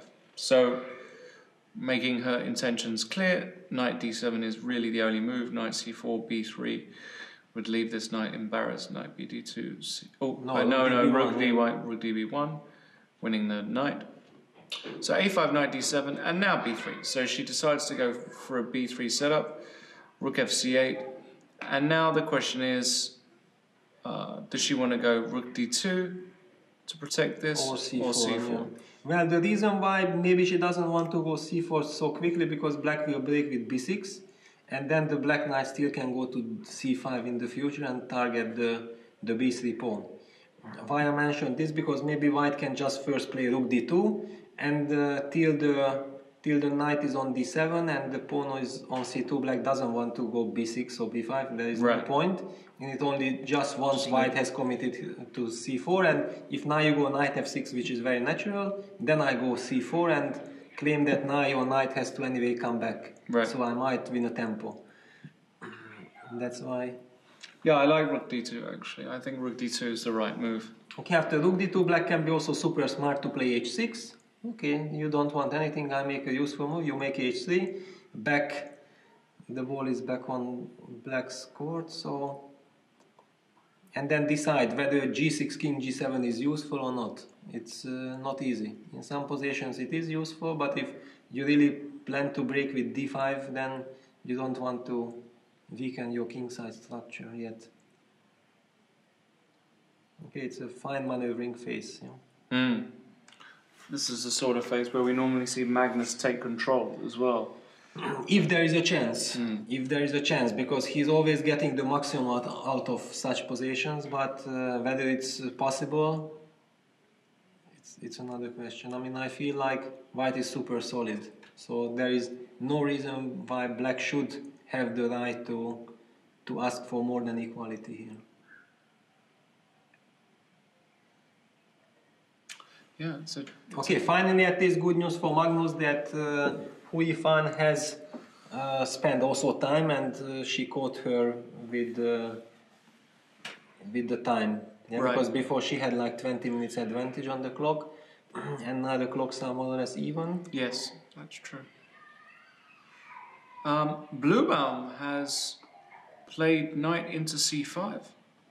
So we were looking at e4, we were looking at b4. Yeah, but okay, knight c5 is just another typical move.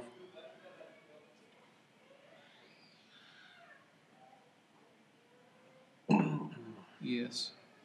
Okay, the question is now if black castles, what is happening? Because who is playing for what? I mean, I know Arkady is a forever optimist. So basically when he sees that he's pawn up and he had lost yesterday, he feels that yeah, he has to try to win today. and he's probably very ambitious, but so here something like rook takes a6 might not work, right? Because no, I mean rook a6, I just saw that I will take and go queen b6. And okay, basically now if you go knight c5, I can already just take it, bishop c5, and then go with the queen to a5 to c7, does a7, any square, and now my bishop is not a bad piece. Okay, white goes e4 because I wanted to go bishop f5, but if you are able to go e4 immediately, then white can hope for something. Yeah, because I mean, Arkady is an optimist, but actually sometimes this is also his problem, that he wants to win already some positions which he probably has no right to. But because of this, he's also winning a lot of games. So it's. No, I thought the problem with this is that we can take like this, and then double attack. Double attack. Yeah. Possibly. I mean, black is still a pawn up here, right? So. No, only wants to take. Sorry, yeah, only wants but to you take, might be pawn up again. Yeah. Exactly. Okay, here e4 probably just draws. Yeah. I mean, it's a typical scenario. Ah, no, it's not a draw yet, because after d, bishop e4, queen b3, bishop h7, there is this trick. Bishop h7. One has to pay attention to, but even this is not clear because of the light squares. So king takes h7, queen f8, for example, bishop h3 or queen f3, and it looks like a Marshall. Looks like mate. Yeah. Okay, queen d8 is coming, it's not mate yet. Oh, no, it's not. Or queen e7, basically, but I mean, black definitely has very nice compensation. Feels like it'll be a draw here. So. Yeah, I mean, okay, queen h4, queen f4, and yeah, king g6 is good, and it should be good. I mean, it should be draw. After all. But all kinds of hidden tactics. Yes. Yeah. Another question is that can black play bishop c8 or not? Wow. I mean, just to that's so passive. To protect. First of all, I think knight takes a6 might work anyway. Anyway, yeah. So it's not clear if that protects the pawn. But it's still a move you kind of consider, and you are hoping that maybe it. Nah, he's not gonna. No, he will not blunder knight takes a6. No. That's for sure. But what to play? Okay, a6, a5 is another option, just to hang on to the pawn, but really asking for it because castle is not yet played. But a5 is an alternative, yeah? If I really want to hang on to the pawn. But now e4. Now e4, okay, d4.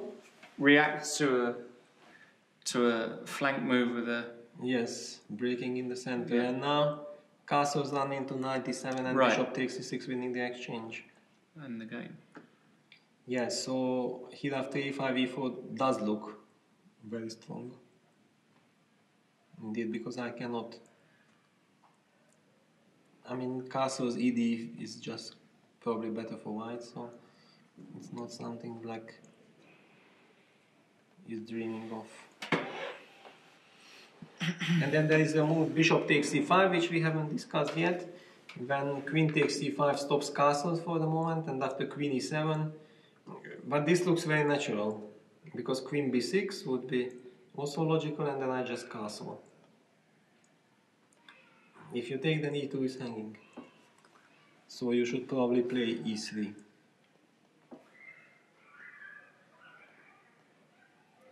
But then I at least castled, I still kept the pawn, so rook fb8 is possible now, some queen b4s are possible. I mean, this feels fine for black. It does, yeah. This feels fine for black, so bishop takes c5, queen c5, queen e7 is... Is b4? No, it's too much, is it? Okay, but... or it even takes rook a5? Yeah, but this can only be better for black. Yeah, because now that we exchange already so many pieces and the king is in the center, so all this fixing with b4 is not doing that much. I can always protect with bishops, I mean king to d6, Rook a1, bishop c8. After I will go rook a7, rook e7, and start f5, g5, f4 breaking, because everything is protected. Yeah, this bishop just neutralizes these two rooks. Yes. So I mean, white really would need a knight. And now that knight c5 was played so fast, that's why I was not 100% sure about knight c5. Why I suggested first before that maybe I just want to keep my options b4, queen c3, e3, and then I try rook a3, rook a1 kind of thing. This knight c5 is a very direct move. But maybe white has, so let's just check it quietly. Bishop takes c5, queen takes c5, queen e7. What should white do?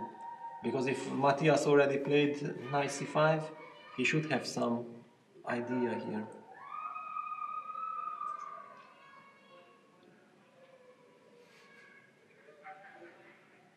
We've got, if you're hearing that, guys, on the stream, which you might be, who's got some loud school children outside playing. So if you're hearing various high-pitched screams, it's not the producer. He's fine, sitting there with his cappuccino and dark chocolate and whatever modern dads do. So yeah, very not obvious at all. Not obvious at all what is happening. I mean, we will have to wait and see how the game progresses. Hou Yifan did play rook d2, which I like, and we're going to see some manoeuvring here. But more importantly, Levon, after rook d7, played the move e5. He played the move e5, yeah.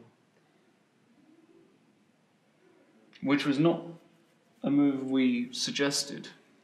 But okay, I mean, things remain the same, yeah? Things remain the same. Now he wants to have, I mean, anyway, after bishop f8, he went rook d1, yeah? So his plan is to exchange one pair of rooks. Which I think he does by force. Yeah, I mean, okay, black cannot Rook e7. avoid the exchange. The question is only in which way he wants to exchange. And yeah, now bishop goes to g5 and then e4, f4. I mean, this looks huge for white. So black has to be in time to put the bishop on g7 to stop bishop g5, so that at least the white so bishop... maybe bishop g7 now. Yeah, maybe bishop g7 now. But okay, white anyway has this bishop g3, e4, f4, so it's not completely necessary that you get the bishop to g5. That's just a dream scenario, but even bishop g3 looks good enough. Yeah, very sad position for black. I mean, really sad position. But still, just realized that maybe after... Yeah, but how to do it? I was wondering if bishop g7, bishop g3, there is suddenly bishop h6 attacking the e3 pawn, and if you go f4, then I might have bishop f5 check. Maybe that makes some sense. Just to harass. Of course, white is not forced to do any of it, because instead of f4, I can first take on d7 with check. Bishop d7, I go rook d1 with tempo. And you have to decide where you go, bishop e6, then I go f4, and if you go bishop f5 check, I go bishop d3, so it's not something that you really want, and this endgame can also be just lost. I mean, that's the problem for black, that's if something really goes bad, if white really managed to have a breakthrough, then, it can be over, yeah. Basically, pawn on c5 is weak, pawn on a5 is weak, and the king side can be broken up by some f4, f5 break. Looking good for looks very good for Levon. So many different plans, and Maxime is the one who has to react to the plans. Yes. He's not the guy who we also see on the time management. Yeah, he's down to 30 minutes on the clock. Levon still with 120. He's feeling very comfortable, because also all these moves for white come very naturally. Yeah, I mean, you are a good player, you know exactly how to improve such position if you are given the chance.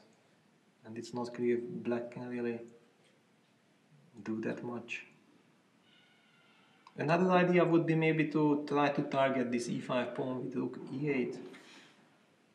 but I'm quite skeptical. I don't know, maybe you can also go bishop g5. I mean, in this case. Yeah, because if you get this configuration with the bishop here, you really... Yes, but here now maybe you can go, for example, rook d1, and after rook takes d1, bishop f5 check. And e4 can be met by rook takes e5. Maybe, I mean, one has to watch out for this, not carry the way that I have all those plans and then miss some tactics.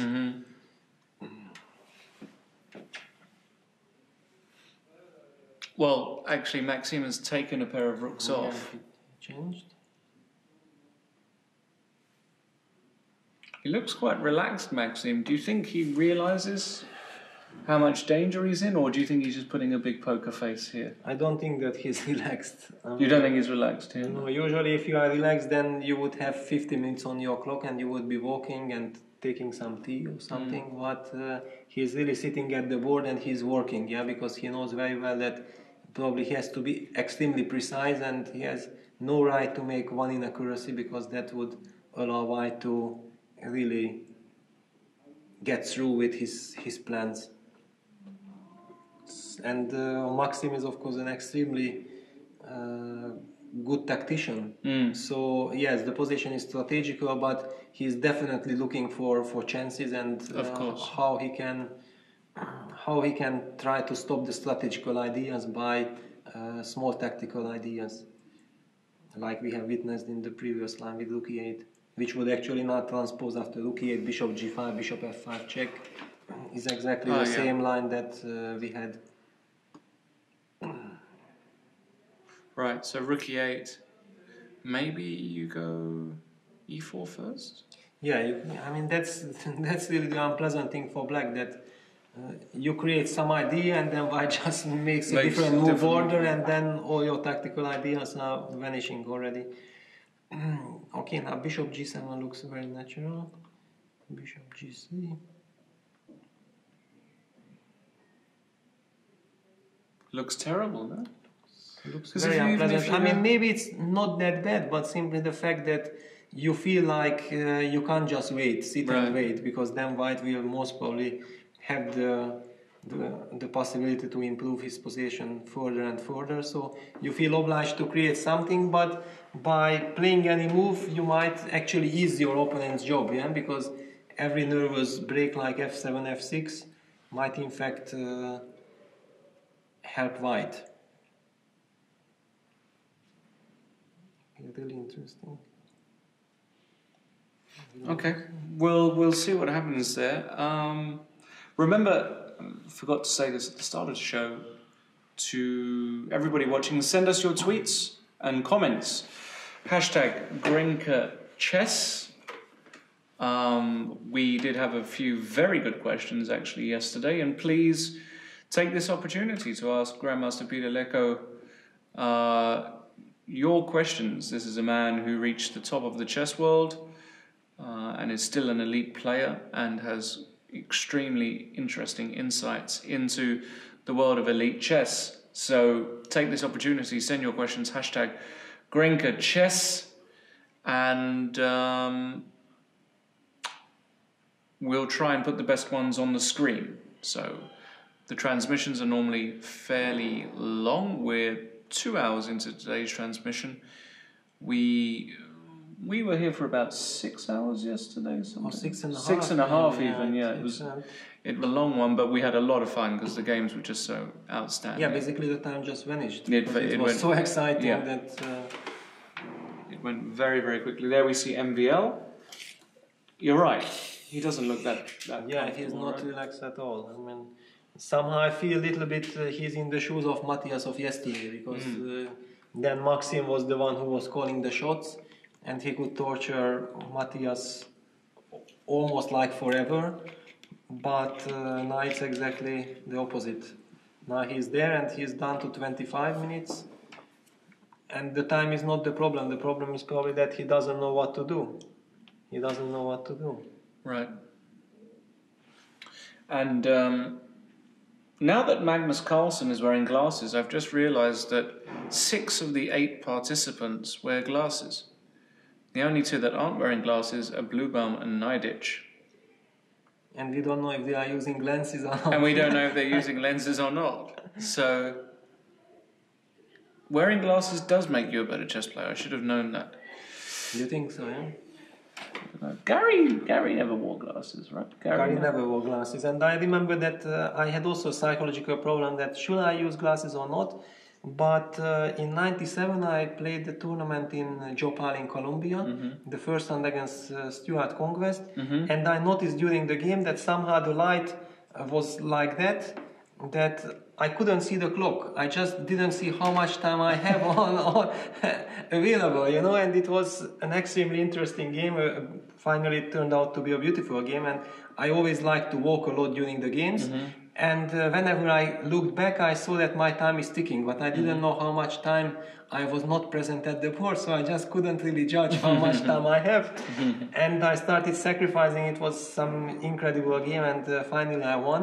But basically after that game, I realized that okay, maybe it's not that cool, and I didn't have some really fashionable glasses, but I will just put it on because it's useful after all.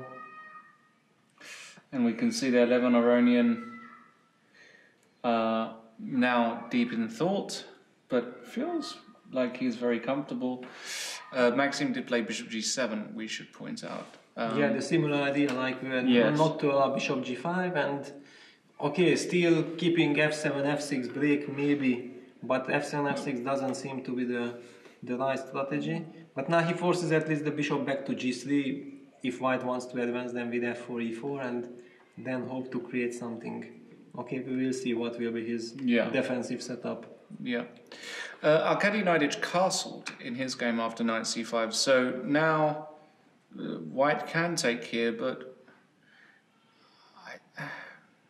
that's what we discussed. This is what we discussed, but but then you had that was that queen a2 line. Queen a2, yeah. Which completely went out of control after e4. So how was it? It was something like this, queen a2, and e4.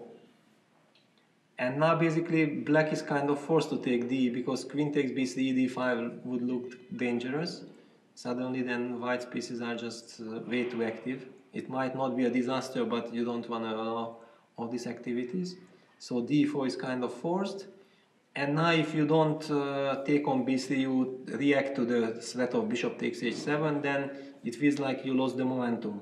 Because then white can go next d4, d5, and after cd, bishop d5, then again get a brilliant bishop on the center. And the b5 pawn is weak, f7 pawn is weak, so you're not planning to do that. So this case then queen takes b3 is kind of forced. And then bishop h7 takes. And here there is a question, because bishop I was h3, not... Yeah, exactly, that maybe you can just start with bishop h3. Maybe that's just very strong, actually. Maybe very strong. And if it's strong, then black just might be better. Or might be winning. No, I mean, okay, you can go queen d8, but then it's just a bad queen endgame. Or is it? No, it's not. It's probably not purple. I mean, maybe it's a purple, but hard to believe. Queen e4 check? No. But hard to believe. Then queen takes c6 check. Yeah, but this is even... Yeah, but this is okay. This is okay, yeah? This is okay now. This is okay. Okay. Yeah, I mean, now with the pawn, I mean, the pawn provoked to f5. There are all kinds of perpetual check ideas. I mean, I feel that this should be holdable. Okay. But okay, basically the whole line is not interesting because white would just never go for this. White would never go for this, right? Black is out of danger, so maybe this explains why Arkady finally chose castle. He calculated this line. If he doesn't have to worry about rook takes a6, then why should he take on c5 immediately? It's another thing that we saw also the benefit of having the king in the center, because black was able to take on c5 and play queen e7, which is not the case now. Is there any merit to taking this? No merit. No, just don't do this. I mean, it's possible, but you are just fighting for a draw. Then you admit that. Yeah, if nothing else works. Yeah, but I mean, white is not worse in the position, because white can just play b4 or this and then e3 followed by queen c3. I mean, with forever compensation. Yeah, I mean, white should not feel the need to force things. He wants to force things if he feels that this leads somewhere. Yeah.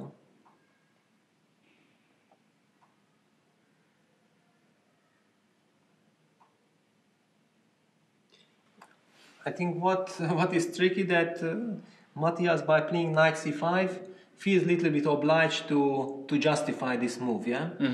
Why did he play knight c5 so early if he's not able to take on a6? Yeah, it's kind of a little bit of psychological game. So if he would have liked to play b4, then he would have preferred to do it in the previous move, because the knight on d3 is more mobile. There was basically, if you anyway you are not able to take back the pawn on a6, then there is no need to put the knight on c5 already so quickly. But okay, position is closed, basically tempo doesn't really matter much. Okay, let's go back to Fabi maybe, yeah, because Georg is thinking for a very long time. No, it's... No, it's opposite, that he went back knight f6 and... Fabiano's been thinking for... It must be half an hour at least. Yes. No? Yeah, that's why I think that maybe we should respect this and try to figure out what he's thinking about, because usually if you think for such a long time, it means that you have many options, but you're also not exactly sure which move is the best way to deal with the position. So what could be the problem? Okay, let's start with g4, yeah? It's a direct attempt. Well, let's see why g4 is not the move in the position. Because it's not obvious why g4 is not a move. So if I go knight d5... Yeah, knight d5 is typical, because first of all, not only attacking the bishop, rook takes c3 is a threat as well, so bishop d2 is kind of forced. And now you should try to get access to the f4 square, exactly. This is the move I want to play. Bishop g5.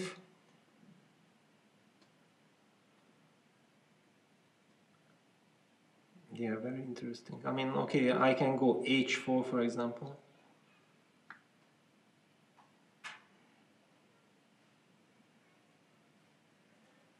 I mean, knight f4, yeah, looks very natural, but bishop takes f4, bishop f4, g5, and maybe breaking slow. Slowly breaking?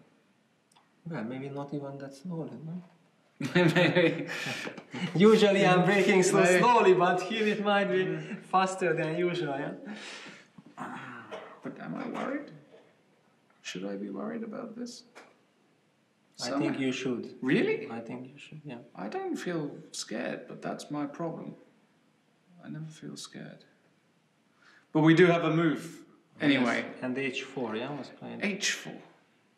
So... basically covering the g5 square, maybe, covering g5, yeah. And okay, also because g4 and h4 together would be ideal. Another thing what black could have done in the previous position was after g4, knight d5, and bishop d2, that maybe some move like queen c7 with idea knight f4.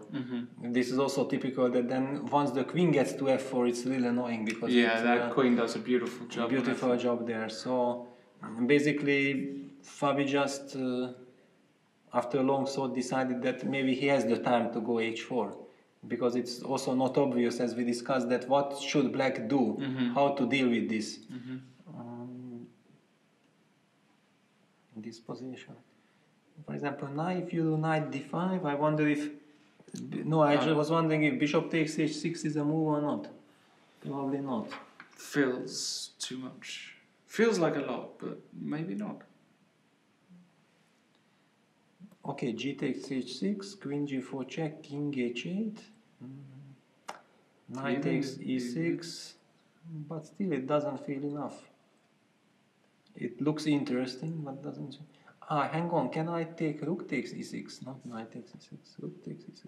Wow. I know it's not supposed to be my style. Wow. Actually, that's why I'm not doing it that often. Because, are you feeling well? Because usually when I'm doing that, it does not work. You know, that's the problem. But I mean, I do consider those moves.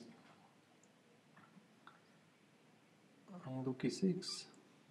I still don't know how I'm mating after f6, but okay, it feels dangerous. I mean, queen g6, at least I have a perpetual. Knight f6, queen takes h6, king g8. That's nice, no? When you... I mean, yeah, and then you can just say, of course, yeah, Leko sacrificed because he saw a false draw. Yeah, it's kind of typical. That's the problem having this image, that whatever you do, basically you just can't get around that. Yeah, it's whatever happens. But I have to live with that already. So what else you have in after knight d5, if not the sacrifice? Well, if you go bishop d2. Yeah, bishop d2 and... I don't think you yeah, want. this, because then already all this queen g4s and everything, you know, this just can't be played. Bishop d2, I mean, maybe bishop f6. But no, bishop f6, I know it's still possible, yeah, it's kind of possible. Just, no? Yeah, oh, there's knight c3, c3, yeah, exactly, that was the... That's your point. Has to watch out. Okay, you can just go g4, just ignore. And usually bishop takes d4 would be nice strategically, but here you just get mated, so it's not an option. g5 and it's over. It's finished, yeah. It's finished, yeah. That's the problem with this pawn on h7. If g5 happens, then it's game over. So basically you are walking on a very thin ice. I quite like it. Do you like it? Well, definitely I like it. Okay, every move which is coming towards the king in this position and does not allow black directly to solve his problem, I like it. I mean, usually I think every e4 player likes this, yeah, because every e4 player it can happen from Caro-Kann, from this exchange French. You are really trying to mate that king. The only problem is that usually those players who play this position, like Georg, they feel very well these positions and they know how to maneuver it out. That basically against them you never get to really get that attack going. But I'm really curious to see how Georg will deal with this one. He's down to 33 minutes for 21 moves, and really tricky. This is very tricky, because if here things get out of control, then you might need half an hour each move to make sure that you are calculating all the circumstances. Yeah, that's going to be tough. And basically you will have to rely on your intuition, and in such a complex position, intuition is one thing, but precise calculation is another. Yeah, well, I mean, it looks like Fabi got his position. I mean, he got his position. h4. And h4 is definitely a move. Georg, during that half an hour that Fabi spent, he did not really consider h4, because if you are black, you are much more worried of direct g4, and you make sure that there you know what to do.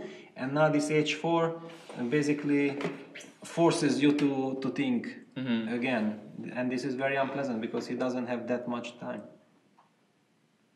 So in the meantime... Well, we've had some moves in Hou Yifan versus Carlson as well. Knight c5, rook a d1. And a bit of queen jostling, queen e7, queen e3. Queen e7 ostensibly also to allow the knight to come to e6, but I fail to believe that Magnus can apply pressure here. Yeah, it doesn't look like. Like, I mean, how is he ever applying pressure with this d6 pawn? I mean, maybe an idea is to try to target the a5 pawn. Maybe this is an idea. I mean, with some queen c7, because it's not so easy to protect that pawn. Maybe you don't need to. Maybe yes, that's the point. No, yeah.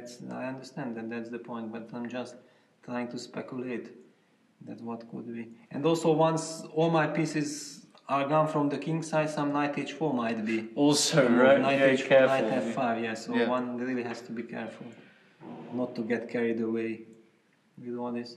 In general, this knight c5 plan with queen e7, I prefer the knight f6, h6 setup, definitely, but I understand Magnus, because if he's looking for chances, then he's also understanding that maybe just objective best play leads nowhere. Yes. And then he tries to, as yesterday, yeah? Yes. I mean, it was quite shocking when he told that he took on e6 because he understood that he got nothing out of the opening and he wanted to provoke Levon to be ambitious. Yeah. I mean, you really need a lot of confidence to do that. Yeah, I mean, because you really do, yeah. I can't really believe to know any other person who would deliberately provoke Levon into something like that in such positions.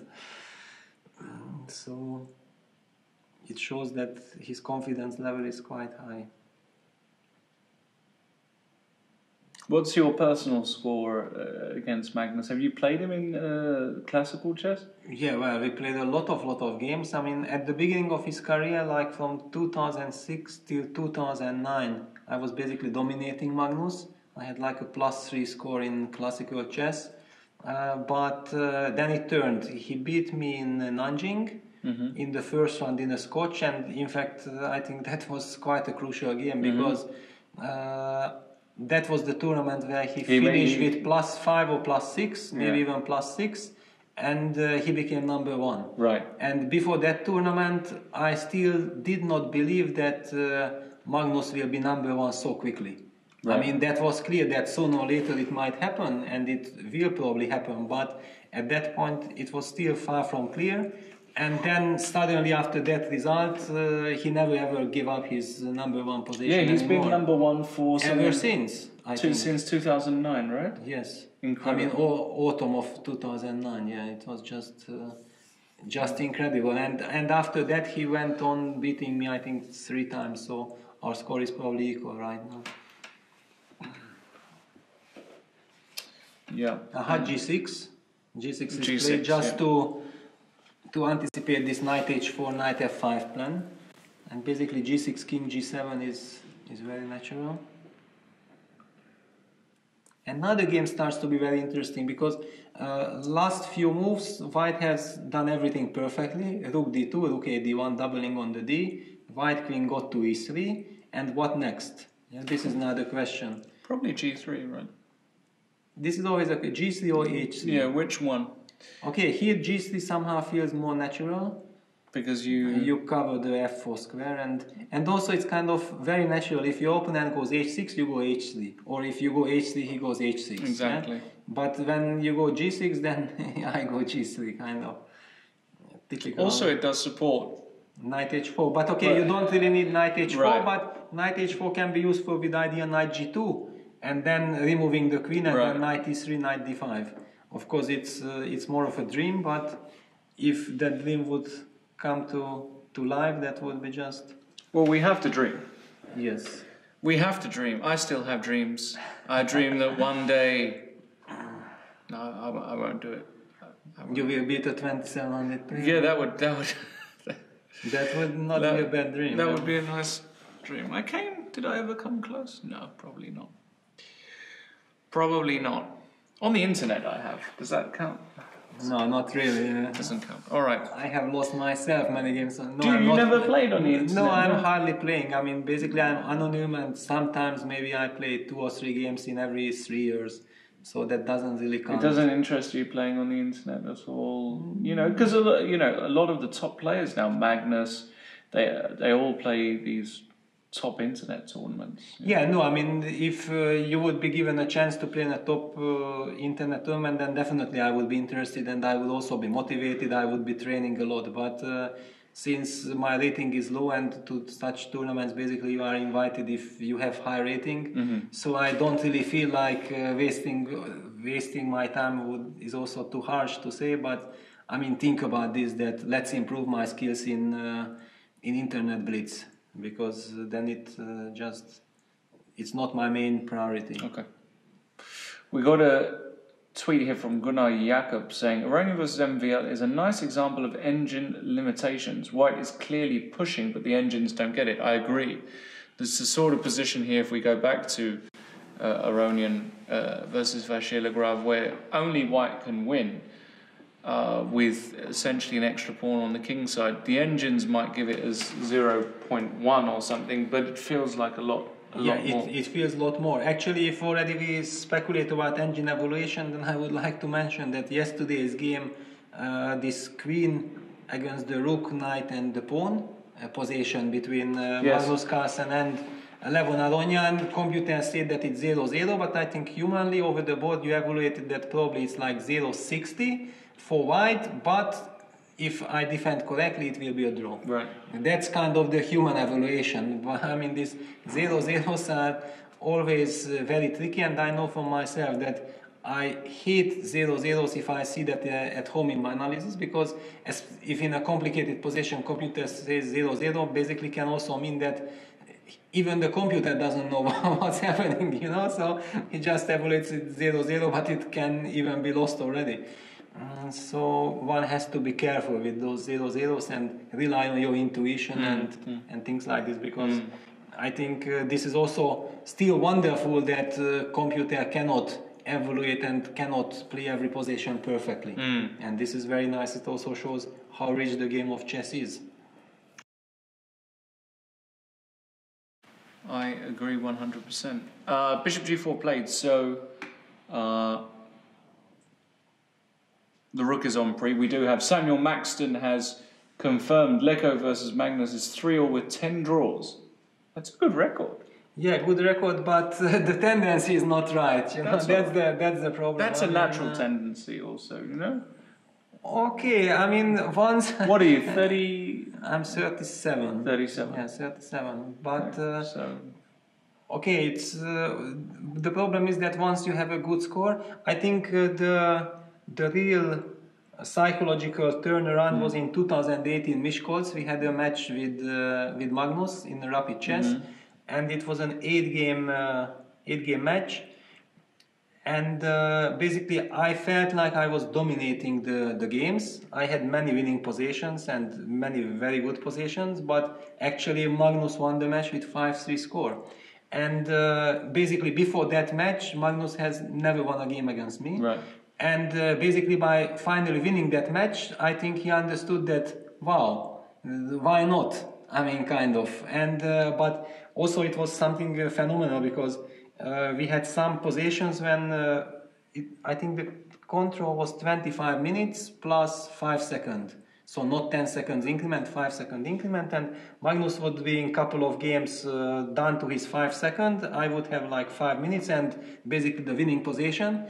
And then Magnus would just play 30 only moves. I mean, just instead of collapsing, he would just play only moves, and he was driving me crazy. And basically after this, I had this feeling that, okay, this boy, no, this guy will just be number one pretty soon, because it's just impossible to, with 5 seconds on the clock, to make 30 only moves all the time.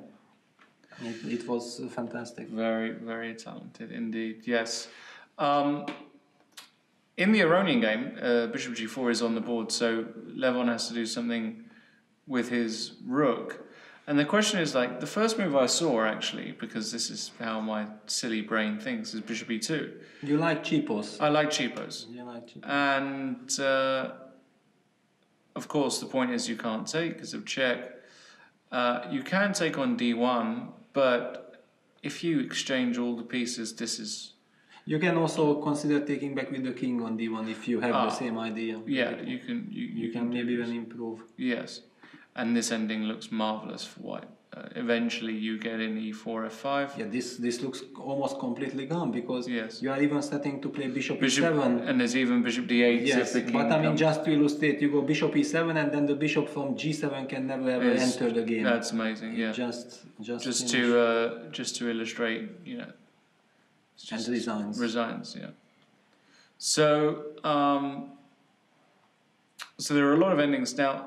Basically, after bishop e2, black has to go bishop f5 check. I believe so, yeah. Because black has to keep this bishop, then you go king c1. Then king c7. I mean, at least once the king is on d7, all these bishop e7, bishop d8s are out of. So here, bishop f3 or something. To go e4. Yes, but then it's also not so easy maybe to improve. You know? Okay, the exchange of rooks is inevitable sooner or later, so takes. King d7 should be played, and now should you play e4 or you just wait and then you play e4 when because you can still go king d2. Mm-hmm. Black can't really do much. Yeah, even this pawn is... I mean, what does black do here? Yeah, but okay, probably white anyway cannot make any progress without e4. So you will play e4, and then the question is that how should black put his setup in order to defend this? I mean, looks very ugly, but maybe, I mean, there are sometimes these bishop endgames that it looks ugly, but there is no breakthrough. Mm-hmm. For example, some idea like you go e4, let's just illustrate, okay, I will make a pass now. Bishop e6, so you go e4, I go bishop h3, you go king e3, I'm going bishop e6, you go bishop f6, and I go bishop h6. This is like my defensive resource, basically. So it's not easy to find a breakthrough, but in these positions again you can maneuver maybe your bishop to d3 first, then king goes, or to c2 just to protect b3, to get any bishop g4, bishop d1 ideas out of there. Then you put your king to g3, and then you start threatening f4, f5. Here already f5 was possible, but yeah. Something like this. Yeah, something like this. So black should put bishop on g4 once the king is on g3. And then it's still not clear that, okay, you push f5. But really after f5, then maybe black starts to activate the bishop d2. And suddenly the position is also a little bit out of control. Maybe some bishop e1 check, bishop d2 checks are threatening. So just to illustrate that, yeah, it's not that easy. Yeah, I mean, also white's task when you want to finally convert the position, it's clear that you are dominating, everything is brilliant, but to find the right breakthrough, okay, Levon has the time, so he can think. He can think and try to come up with an answer. But maybe this explains why after bishop g4 he's thinking for so long.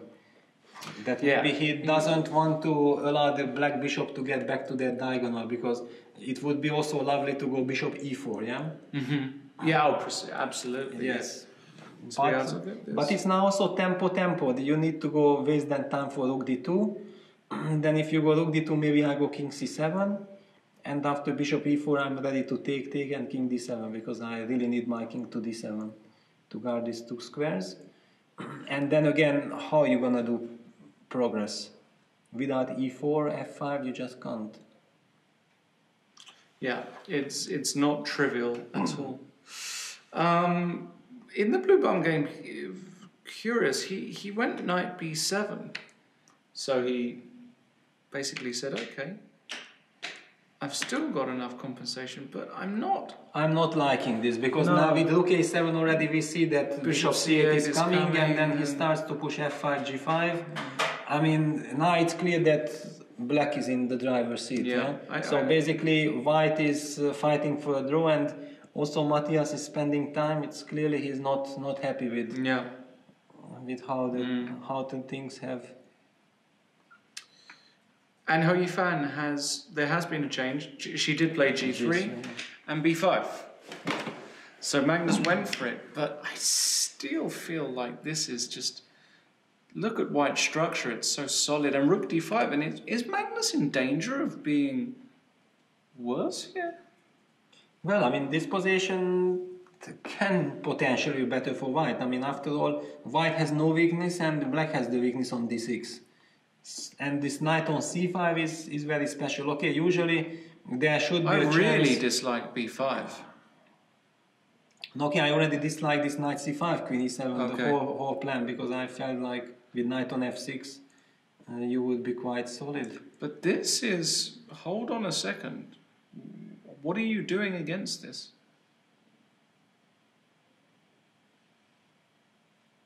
Because you want to go here? No. No, now already too late somehow for that.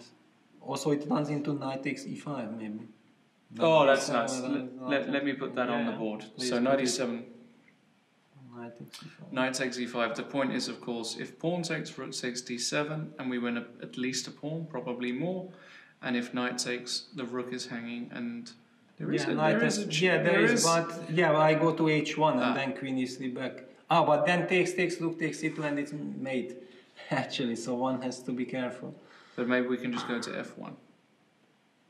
Yeah, or also to g2 maybe.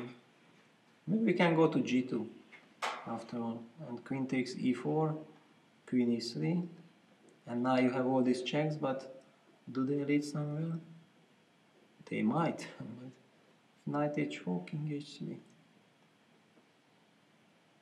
It's the sort of stuff you have to... And you would be mating with queen h5, queen f5, but the rook on d5 stops queen h5 check. That's...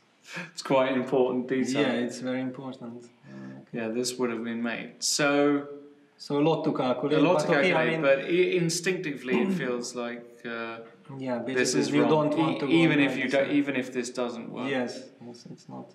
But what do you do here? Because if it's white to move, I play knight d2, and I put my knight on c4, and then I say, okay, Mr. Carlson. Well, I mean, the point in this position is that if it gets bad for black, it gets really bad. Yeah. I mean, then you don't even have any complications, you don't have any... Imagine that, if Hou Yifan were to win today. 3 out of 3, Magnus Carlsen on -1. Well, to be honest, in this position I would not rule it out. Oh, absolutely. White is completely super safe, nothing can happen already to white, and it's a very comfortable position. I can imagine that Magnus would be extremely happy to have such a position with the white side. Normally, Magnus has got the white side, that's the point. Magnus, and you can see here, he's not happy. Yeah, not happy. Head in hands, and... You know, yeah, because if it's bad, it's bad. I think this is just bad for black. I really dislike the past, as you say, since move 19, knight c5, this whole plan.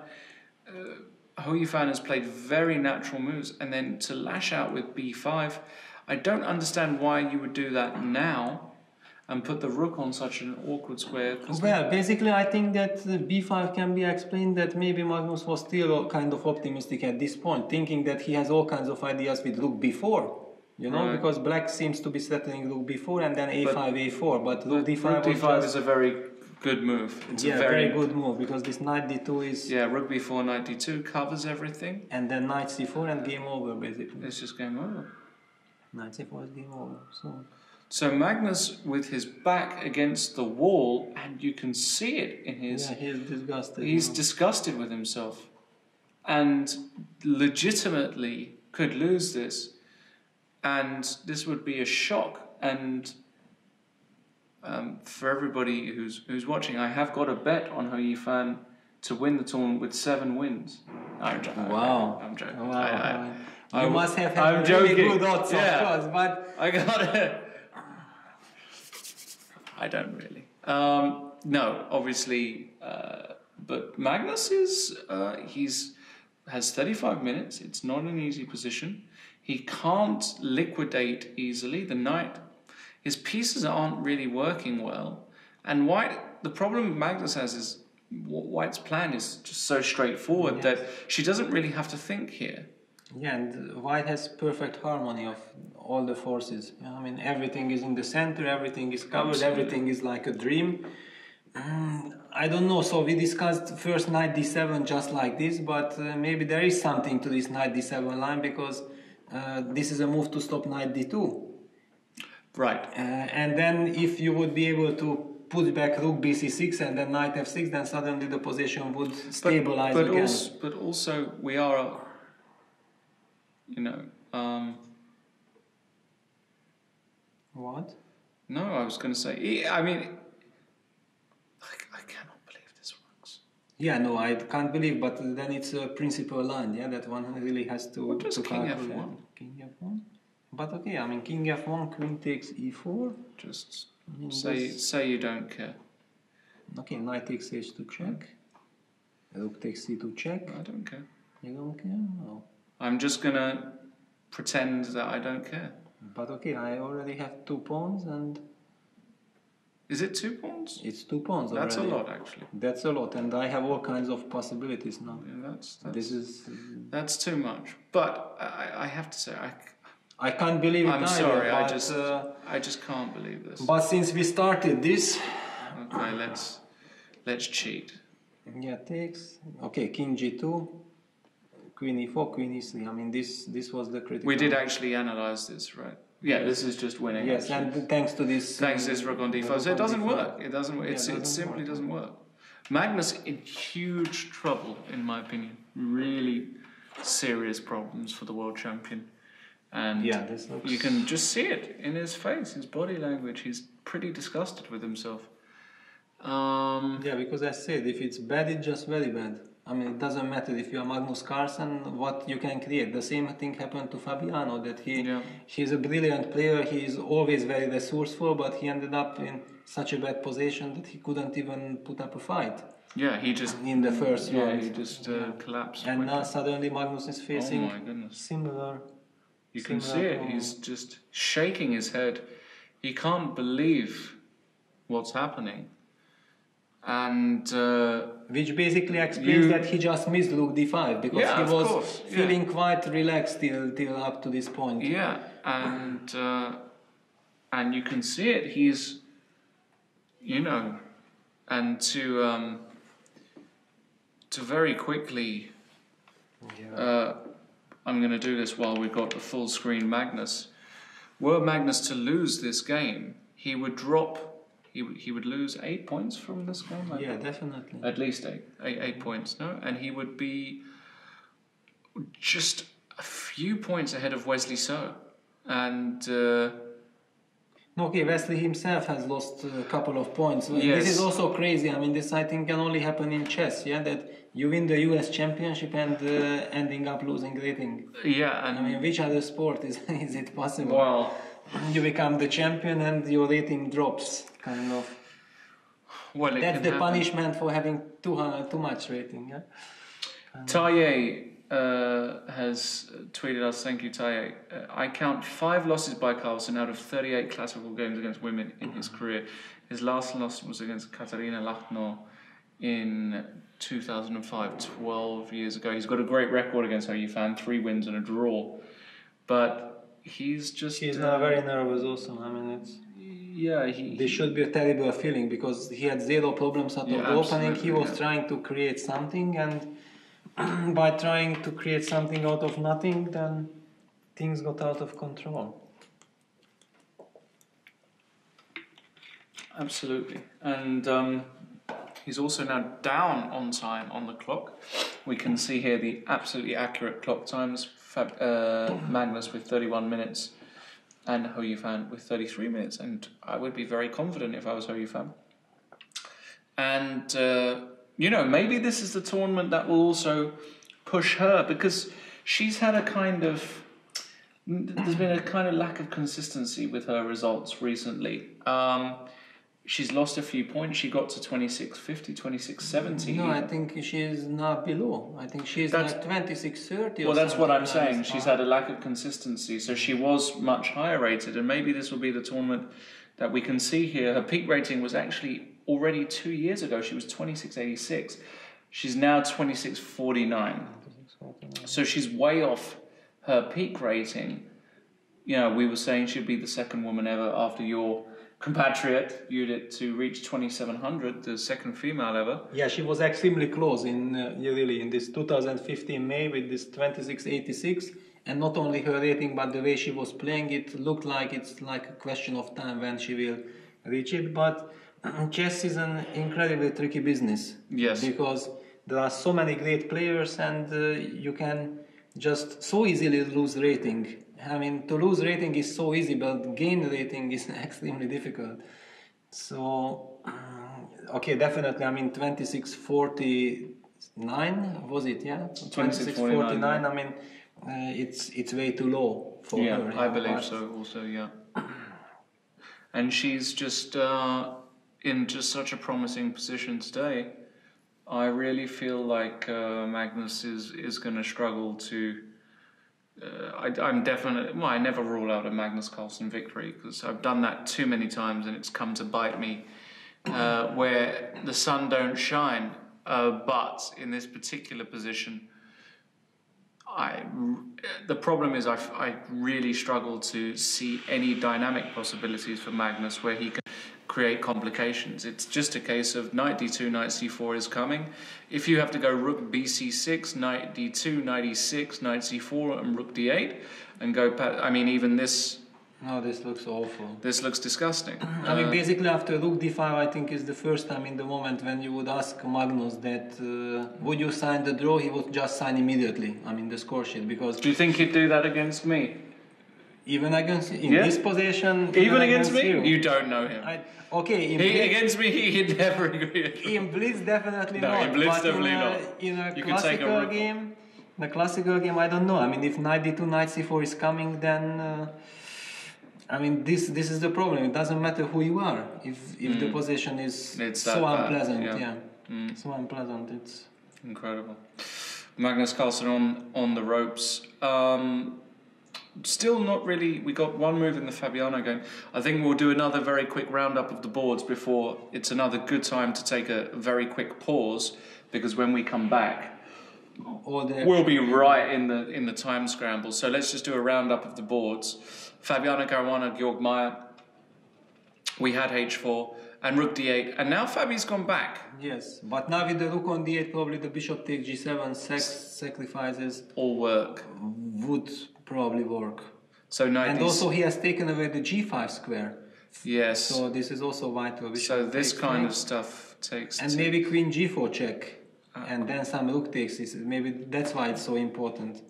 Yes. And then queen g6, and I mean somehow it looks like... Looks like mate. This but actually this is... this is hanging now, but okay, hang on. I mean, I think it was the method of move order, but this was really feeling like... Maybe you don't have to take rook e6. I mean, you can start with queen g6, and then anyway knight f6. Yeah, maybe this is too much, but hang on, so let's just go back, knight d7.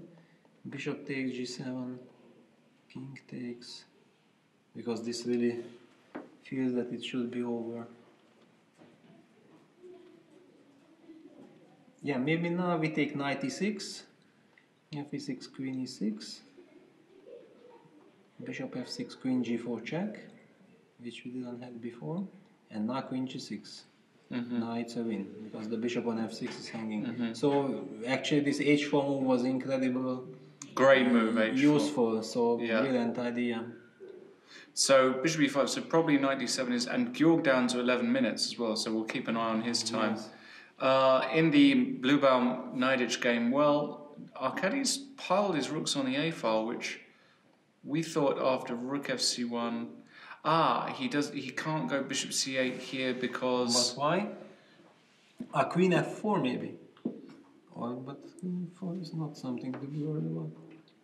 Maybe he can do this. Strange, because it would be so nice first to remove the rook and then put bishop on b7. I agree. So he didn't do that. He put rook a7, rook fc1 and piled, but it feels like white got a grip now. White got a grip of the position, yeah. I mean, still there are no real threats, but now it's very hard to imagine black going active with f5, g5, with all these pieces locked. Exactly, and also the queen can slide into b6, and sometimes this d5 pawn is on prise. So I think it looks safe for white. Feels like, and Levon against Maxime. Well, finally he got an e4. We actually had this position on our board. We actually had this position. More or less. Bishop f8 back and d4. And we're going to see... the slow torture is on. The slow torture. All right, so we're not going to be too long. We have got an incredibly tense situation in round 3. Magnus Carlson back against the wall, against the top women's player in the world. Is she going to come through, beat the world champion, and move to 3 out of 3? We're soon going to find out. Don't go anywhere.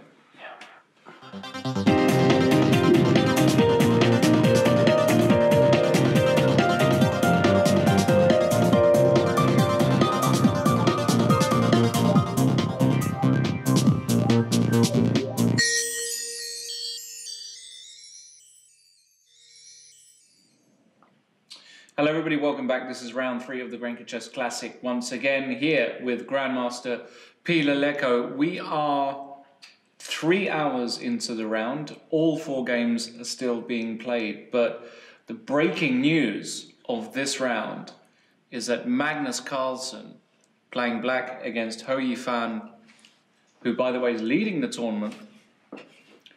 Magnus is in dire straits as far as we can tell. Now, we're not using an engine, but just visually, the position looks horrible for Magnus. He's got a weird passive knight on b7, which is currently pinned. He's got a weak pawn on d6, a weak pawn on a6, and Hou Yifan's pieces are all working in harmony. It feels like a dream position. Yeah, exactly. And a few moves before we were discussing that White's problem is that the knight on f3 is out of the game, and the knight got to the perfect square on c4. Right. There is just not a single square which can be better than c4 at the moment. So black has 0 counterplay, and in fact black has to watch out not to lose by force in some variations. Yeah, I mean, let's not forget after queen a7 the queen is pinned. Yeah, so the pawn on a6 is kind of also weak.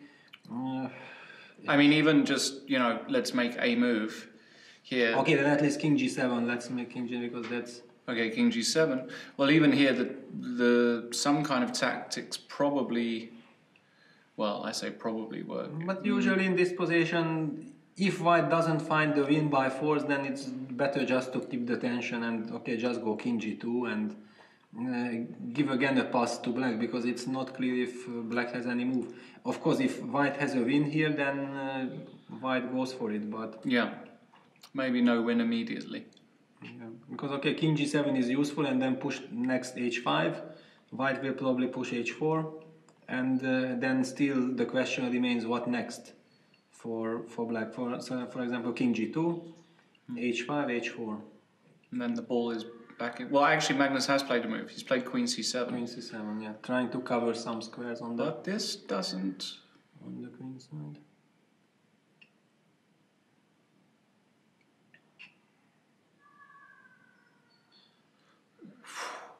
Yeah, very, very unpleasant situation.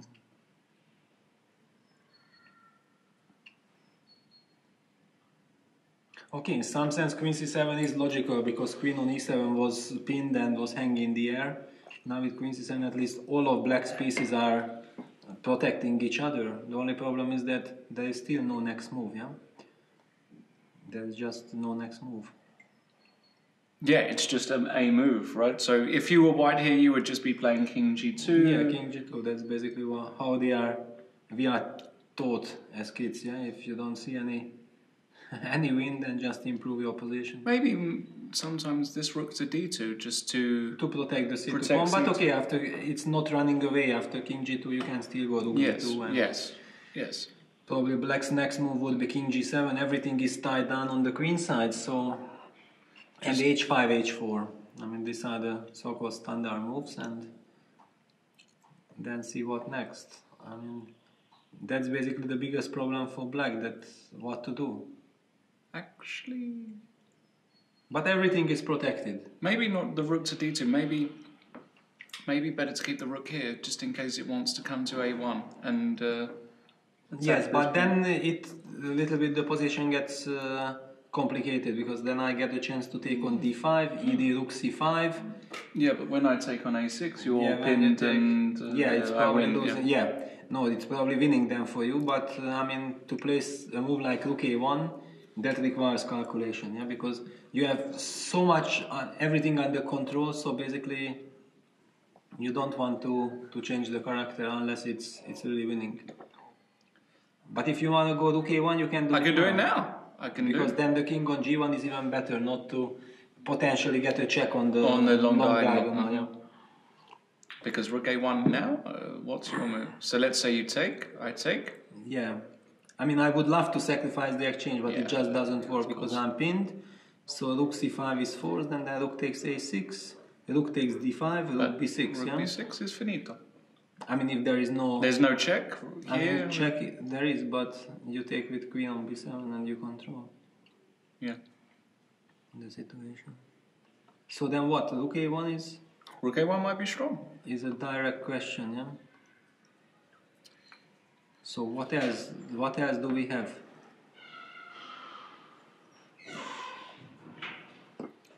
Maybe there is nothing else. Maybe that's the point. Maybe the position is so bad that it just resigns. Yeah, no, but okay, I mean, always you want to find some practical chances at least, yeah, even if it's bad. Can I take rook takes c4 now? B takes, queen takes c4.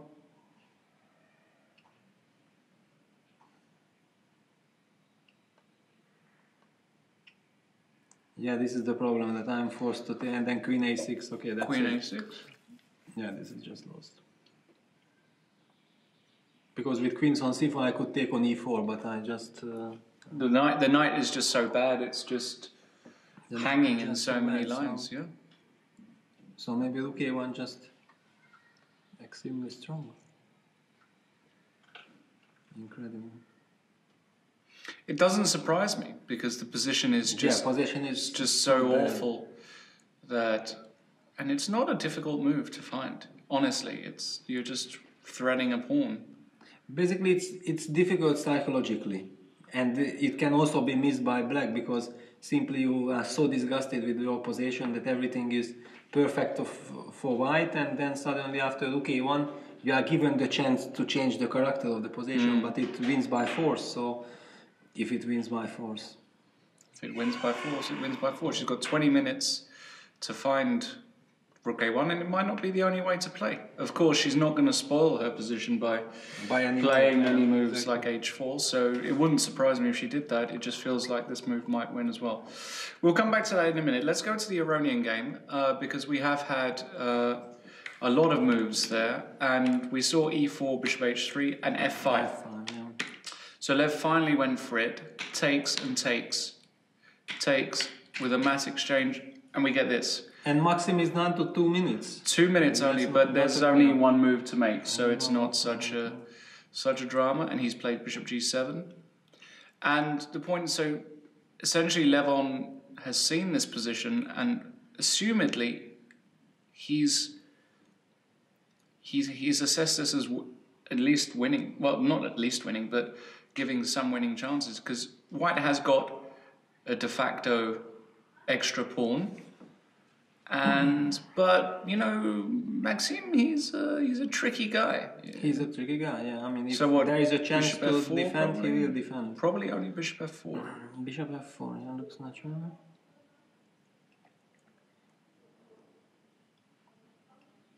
And if king e7, bishop g6. Ah, no, not bishop bishop. Because I wanna. Oh no, bishop g6, because I take. Yeah, of course. Of course, I can do this.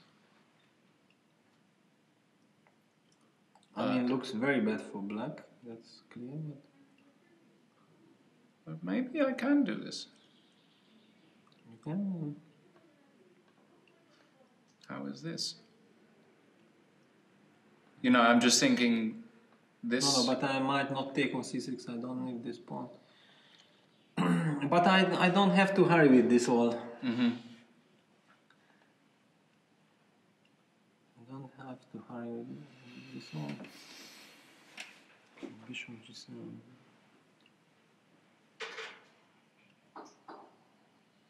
I was also considering, to be honest, e6 check, just to go after the a5 pawn. Oh, very bishop interesting. a6 takes bishop d8. That's very interesting. But you might get active with the king, maybe king e5. King e5. I saw some king e5, king d4. Takes king d4, and then the e pawn is very dangerous. Mm-hmm. But my e pawn cannot be stopped, so if I go, for example, bishop c7, yeah, it's not clear. Putting the bishop on g3 even. Because sometimes I can just give my pawn, and then the a and the h pawn just... impossible to stop, yeah. The pawns block the king. Yeah. I mean, definitely this is a very direct way which has to be calculated. Maybe because, it's fantastic. Because if it works, it works. Yeah, I'm sure. And black has basically no choice after he's done it. He's done it. Yeah, he has to take. He's gonna take. Yeah, takes, and bishop d8. And bishop d8. This looks wonderful. This looks completely. Yeah, and looks, where is the counterplay? There is no counterplay. This looks like a model game by Levon. This looks like a strategic masterpiece today. Assessing this opening like he has, and Yeah, and this whole plan with starting with 12 h4 and then the knight e4 exchange. Wonderful. Beautiful. So basically he has foreseen that this position is long suffering. But then how he forced or provoked black to go b5, b4, because black had his contra chances on the queen side with this break, but he managed to convince Maxime that he better closes that. Well, he was worried about the a5 pawn exactly. being weak, Yeah. so this is just a disaster now for this is over. Max. He played king d2. King d2, yeah. He can even just look. He can even just do this, because if the king guards d8, then he can just collect he picks it up, and it's really simple. And if the king comes now, it's even better, because now you put the king on e2 and you can't. Okay, anyway, it seemed to be winning, but yeah, this is the way you want to play over the board, because just not to allow any kind of counterplay. No, this is just resigns. I think MBL will resign here, actually. Okay, let's quickly go to Fabiano's game as well. Wow. Bishop e5, and now a move that honestly is outside of my vision, my h5, yeah. I mean, to go h6, h5 here is. But actually, it's logical, because g2, g4 was a threat.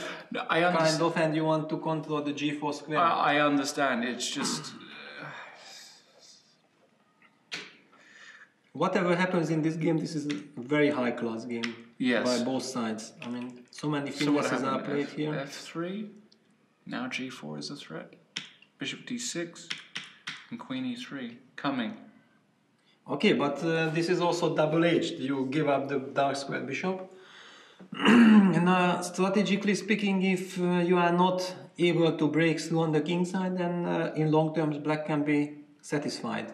The problem is that there might not be any long-term issue, yeah, because queen h6 is threatening, so bishop f8 looks forced, no? Seems to be forced, and then you just go g4, yeah? Probably try to open everything up. And I can change a pair of rooks with rook e5, but it's not clear if, because you will still have the other rook joining the party. I don't know. I don't trust it for black. Yeah, I mean, okay, if something's open up on the g, then it's just made automatically. Okay, with bishop, I mean, after g h5, king h8 with bishop h6, I can keep the g8 and g7 pawns squares. What do you want to do here, sorry? I mean, bishop f8. I mean, g4. I was just speculating that in general I still have, for example, after exchange of rooks with rook e5, I mean, rook takes e1, that even if you take g takes h5 and you go rook g1 check and queen g2, I still have king h8, bishop h6 set up. So it's not made automatically.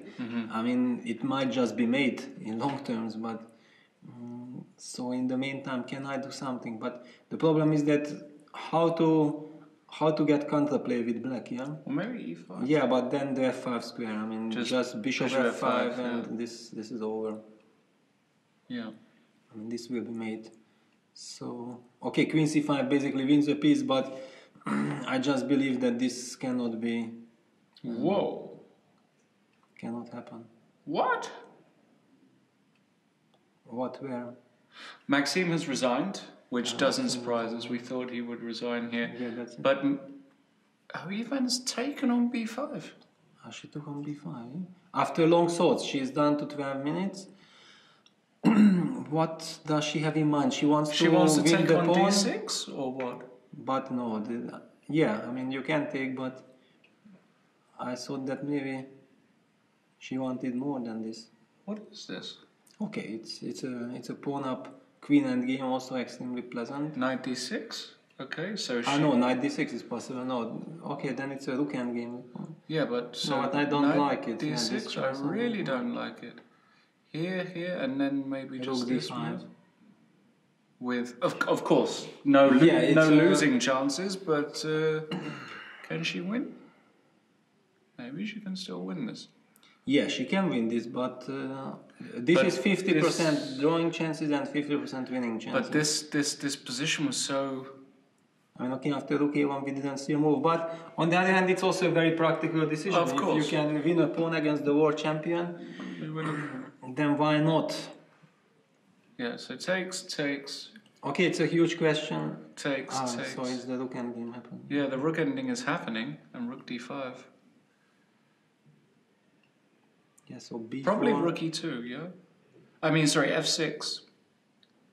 No, I mean, nothing is obvious. Maybe rook e2 is in fact a good move, because rook takes e5, b4. Maybe like this. Right. And then it's not clear at all. Yeah, now it's not clear at all, right? But we are joined by Levon Aronian and maxime-vachier. Hi guys.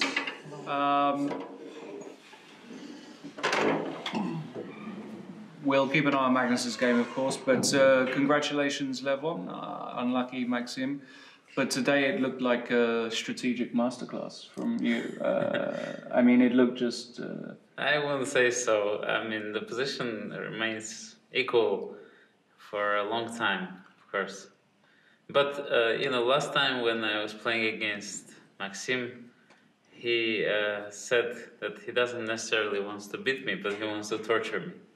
So it was my turn. But where was it equal? Because it just looked like you had a free hand on the king side. I thought that this b5, b4 is suspicious.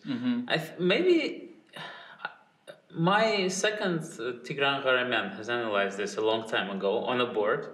Because when you analyze with the computer, It doesn't understand. the computer thinks that black is slightly better or it's completely equal. But when you put it on a board, it has a pleasant look for white, generally. But what I thought was that probably if black exchanges the black's colored bishops on move number 18, maybe bishop e5, I mean, objectively, it has to be a draw. I mean, I play with this bishop h3, Yeah, but then you'll probably create but I wasn't sure you need to go bishop h3 like you take, long castle. Yeah. This kind of stuff. I But thought then some rook g1, rook g5, I wasn't completely happy about. I thought that this is what he considered to be the way for black to hold. Like rook e8 and then b6, and you exchange one of the rooks. No, it should be something like this, but I wasn't sure, you know, you get rook g5, then king c2, bishop to d3, But some f4, but it's yeah. very, very kind of similar to Berlin positions. When black gets all this. No, the pity is that I rechecked this line this morning, but, you know, among other lines, and then was a board I couldn't really remember what are the decent setups for black. But I thought after I managed to get the bishop on f4, I thought that this is already quite unpleasant. Because, I mean, you don't need to be a genius to play the position with white. You just have a clear plan, while black has to guess which position is drawn and which one is not. So Yeah, no, clearly it's very unpleasant, yeah. Yeah, it felt extremely unpleasant around here to even... But I thought, I mean, Maxime had to stop me from getting the bishop to g5. Because after the bishop got to g5, then it became almost lost. Yeah. Yeah, so I should actually, after rook takes d1, move 28, I probably should go bishop e7. So rook d1, and here bishop e7. Yes. Rook h1 I was planning. Yeah, and then e4 and bishop to e3, f4, and so on. Yeah, same story. This is. But probably holdable with precise play. But it requires good play for black. Yeah, we felt like the problem black is facing that he cannot be sure if he just sits passive that it's enough for a draw. That's one of the biggest problems over the board. So you feel like you have to maybe create something, but if you put the pawn on b6 here, then maybe this was the way, because your c5 is always hanging. Maybe this was imprecise, this whole b5, b4. Yeah, maybe. And also, then pawn on a5 wouldn't be that weak. Maybe this was the way. So you just wait with the pawn on b6 for the right movement. But it's easy to say. Yeah, then, of course, yeah. Of course. Yeah, it's also not clear I should start with a5, but okay, this is too subtle. But I mean, after this around here, it just seemed to go quite... Yeah, nice. Bishop e2 is it nice. Should be lost. Bishop e2 is just an unnecessary move, but I mean, I still need to get rid of your bishop. Yeah. I still need to put my bishop on f3, so... Yeah. Yeah, and then you finally broke through with f5 and assessed that... And the bishop had to move from g7. No. Because then maybe it's a little bit more difficult or not. Yeah, but what do I do?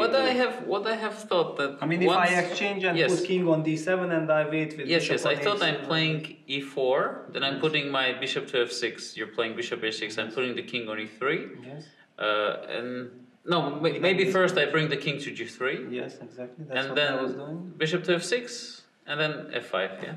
Yes, but yeah, and you keep your bishop on f3. Because at one Yes. point I tried to put the bishop on c2 and king on g3 and then f5, but then just bishop g4 waiting was possible. Yes. But with the bishop on f3... No, of because course, after f5 takes bishop h5, bishop maybe g4. we should show this, yeah, for the... We'll do it very quickly because I can see out the corner of my eye that Magnus has finished, and unbelievably he's drawn that position so quickly.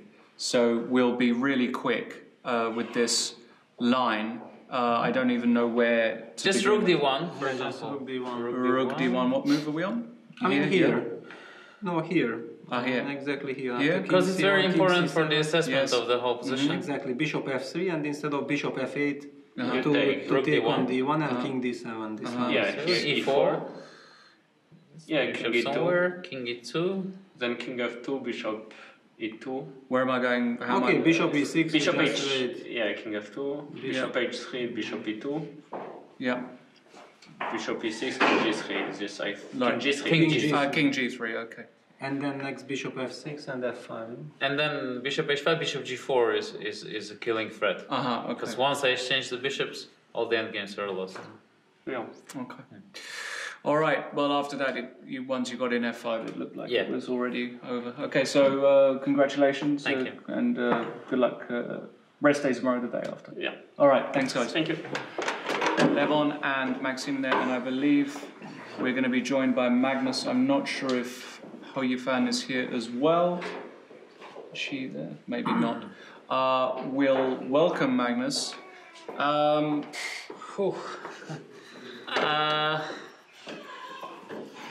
might just let you talk about this one because there was a moment, I have to say, where we're not using the engine here, but we couldn't believe she took on b5. If she just goes here, I didn't see a move for you. Rook b4 is the move. Ah, rook b4. And if rook a6, rook c4. But, I mean, we're talking about staying alive. Right. Yeah. No, come on. Wait. The other rook. With the other rook. The other rook. The other rook. And then takes rook b1, king g2, queen c4. And okay, I mean, she has queen e3, but you don't have to calculate this to know that black has adequate counterplay. Yeah. Queen e3, the rook's hanging, no? Ah, the rook is hanging even. Okay, yeah, so, okay. So rook a1 was not so clear. So we were wondering, like... I told you first to go king g2. King g2 first and then go. But I mean, something went horribly wrong No, for you. well, let's take it from the start, yeah? Okay. So she went for this a4. I mean, I didn't have any detailed knowledge about this. I knew there was a game, Kamsky Topalov, a few years ago. Apart from that, I didn't know so much. But, I mean, she surprised me by taking on f6. I thought in general what you would want to do with... No, later when she took... Oh, you mean here, yeah. So I thought in general what you would want to do is knight b6.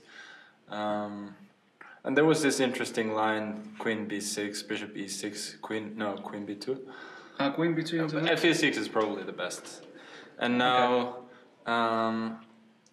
bishop c8, queen a1, queen d1, queen c3, maybe king e2, but I don't think it matters really. And queen d6. And now, I don't know.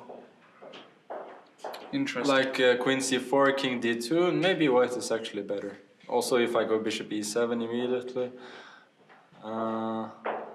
Then yeah, she takes an e5 and A pawn's a pawn.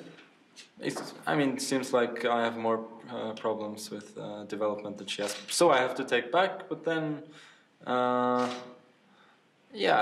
white can claim to be slightly better after c3, let's say.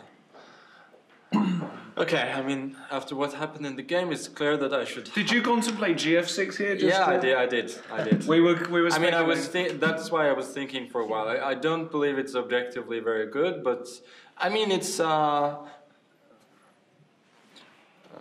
Let's say if I'd been more desperate, I might have done this. Okay. So I don't think. I don't think it's all that bad. Okay. So you play Queen f6, and basically, Peter, you commented that after Castle Black, no problems. No, of course, Black has no problem. She has no pressure on the position or anything. But how to play for a win? This is the problem. Instead of castle, I could have gone Queen c8. Queen c4. Yeah, we were looking at this. But then we're getting all sorts of sharp lines like, maybe Queen e3 just to keep the knight. To hit the knight. Rook c6, probably Queen g5. Now I would like to play, castle, knight h4 is not so nice, I think. Let's say f6, then Queen g4, and everything comes with tempo afterwards. And let's bring Hou Yifan also in so we can get her thoughts. We're just going straight to the interesting parts. So we'll get your thoughts as well, Hou Yifan, on this was Magnus thought about this move as well.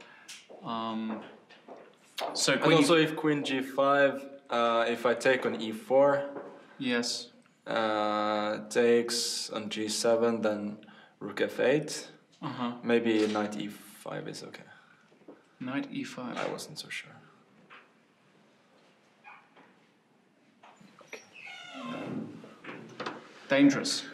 Yeah, I think so. Very dangerous. Okay. Okay. But you went for the safe option with castles. And Rook fd1. Yeah, Rook looks c6. Correct. Rook c6. Looked normal. Yeah. Okay. So a5, b3 is normal. Rook c8. I think probably Rook d2 was very good. Yeah, we commented c4, on b6, that. c4, b6, and I have no worries whatsoever, and I have at least a plan to.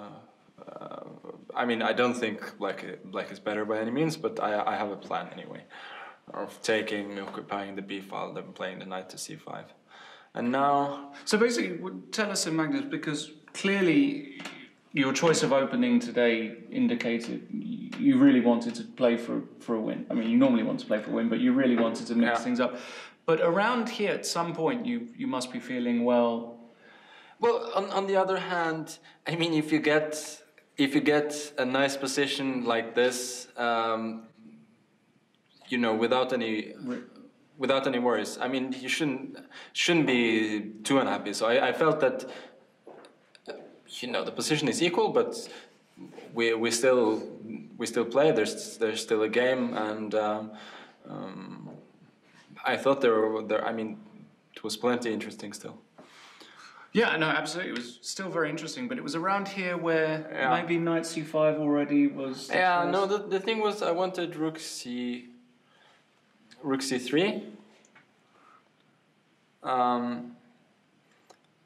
Knight e1. 91 immediately. I thought 91 immediately. 91 maybe Rook d1 first. Yeah, Yes? Rook d1, Rook c6, 91. Yeah, there's one Rook c6. Knight. Yeah, but before knight d7, b5, takes, and if knight c5, Queen c6, Rook d6. Oh! Wow. This is otherwise this line works for black. This was my worry. I told you to put the pawn on h6. I put the pawn on h6. Always put the pawn on h6. No, this knight c5 move is stupid, but I think just after knight e1 it works tactically for white. The knight comes to d3 and and it hops. Yeah. That's unpleasant. Okay. So and exactly, I would want knight c5, but just this b4 b5, and it just works for white, which is a bit of a pity for me. So yeah, this knight c5 wasn't. I think also here I got a bit careless. Yeah. So this queen e7 move I played very quickly, but objectively I don't think there's. I mean, this whole business with bringing the queen to c7 and everything is just too ambitious. And now I found a new plan with b5, which is a disaster. Yeah. Well, how did you feel after b5, Hou Yifan? When did you start to sense that you were taking control? Was it around here or? Yeah, maybe after rook d5 because the clear plan was knight d2, knight c4. So did you miss just rook d5? Yeah, or? I just missed rook d5. Okay. So I thought I'll take. Because I think in principle the plan is decent for black. I mean, I get a5, rook to c6, knight to e6, trying to force c4, and if not, then I have squares on the c file. The problem is that rook d5 more or less busts me immediately. So because we saw you on the camera and you looked very unhappy with yourself. Yeah, no, I mean. After this, there's just really not much I can do. So I can try knight d7. Yeah, we were looking at this. I mean, that was sort of a get out of jail line. Yeah, so takes, but it simply doesn't work. Knight f3, king g2, queen e3, knight h4, king h3. You have the rook on this e5 covers, stopping queen h5, exactly. queen a5 mate. Yeah. I mean, I could go knight e1 also. But I mean, like, try it, take, and after king f1, take on e3 and try and survive this. Okay. It's not going to happen. So you went passive. You went not passive. You went into kind of survival mode. yeah, I think in such a position, jungle mode. Yeah, in such a position, it's about surviving one move at a time. Yeah. And the problem is how you find your play is so natural here. You don't really even have to think for the next 2-3 moves. You go knight d2, you go knight c4, and even queen a7 is just such a natural move. Yes. Did you think you were winning here? But I didn't see a direct way how to... But did you feel that you were winning? Yeah, supposed to have some way that... keep pressure. Queen c7. This is the critical moment, no? We're not using an engine, so we didn't... We tried to make rook a1 work. Yeah, rook a1, this is what I'm hoping for, yeah. Rook b4, and now... Why do I have to let you take on c4? Why am I... But what would you want to do? Do I have to let you do all this stuff? I really... So if you go like king g2, I take anyway. Yeah. Yeah, if king g2, then better do it before, yeah? Yeah. So maybe just king g2 here, no? Just... But I can maybe take anyway, no? You want to take here now? Yeah. Or I can also. But this doesn't work, I can also no? go king g7. Yeah, but now I can take on b5. You're not surviving this, right? Okay, take on e4. Yeah, take on e4. Really? Maybe you're... If I was playing you, I'd start to think about more than survival. I know, That's what we were discussing actually. Yeah. We were discussing if after knight c4, queen a7, whether you'd take a draw against me in a real game. Yeah, I would. You would. That's what I was... Some level, it was that bad, we were thinking, okay, you might. Yeah. But here I can understand you wanting to play on. No, but here actually f3 might be very strong. No? With queen c2? And then Queen c2, I get enough. Yeah, you take... You take and... I get enough. Also, I don't have to take on c4 immediately there. I can go king g7, and it's not. Basically queen c7 was a very nice move. Yeah, well, only if it's connected with rook b4, because otherwise rook a1, rook a6 just wins. Not even any doubt, it just wins. But rook b4 and then you know it's still a game. Well, if there's no rook a1, rook a6 here, then no, okay. Knight e3 is still very good. knight e3. But we discussed like king g7. King G7 takes. Knight D5, Queen D7. It's ugly. It's very ugly, but it's not lost. Looks disgusting. Maybe Knight B4 and then Queen B6. Knight B4 might win, no? No, win not, but just to put the pressure. Why? I mean, okay, the game continues. I don't know. Rook C5, yeah. Queen B6. Queen C7.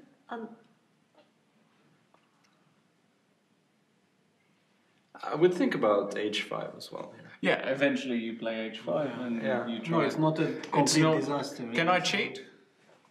This is not good. Okay. Yeah. Okay, this is. I mean, it's. Can it's we not, cheat? Are you curious? Just 1 point. Okay, H4. 93. Yeah, it's only giving plus. But it's not obvious. Yeah. No, I mean it's by no means obvious. So it's ugly. It's extremely ugly, but ugly positions can sometimes be held. Okay, and then obviously after this, it felt like. So you must have. Did you miss something here because the way B4 maybe at the end of this long forcing variation, or did you just think that? I mean, what made you take on B5 here? Yeah, because not really missed like the playing in the game, but just like I didn't find something really good. I was trying to think with 93, but didn't see like a clear variation. So did you just think, I can't see I can make a draw easily, 2.5 out of 3. It's a good result, and like this, or? No, the point is about the game that I didn't really find something. You just couldn't find something here. I have a feeling that there must be something that's much better compared to the game, but somehow I just failed to keep going with that. Okay. And then, obviously, yeah. Yeah, Rook E2 is nice just to finish immediately. All right. Well, very entertaining. Rest day tomorrow. Any plans, Magnus? No, I don't know. No. I'm just happy to still to be in it, and it's nicer to be undefeated. And Hou Yifan, any plans tomorrow for your rest day? Not think about that yet, but I think that we'll move to another. Yeah, you're going to move to down the road, so it's a very nice town. So, all right. Well, enjoy. You deserve it. Thanks for coming. Thanks for sharing your thoughts, and good luck. Thank you. Thanks, guys. All right, Magnus Carlson, surviving by the skin of his teeth against Hou Yifan today.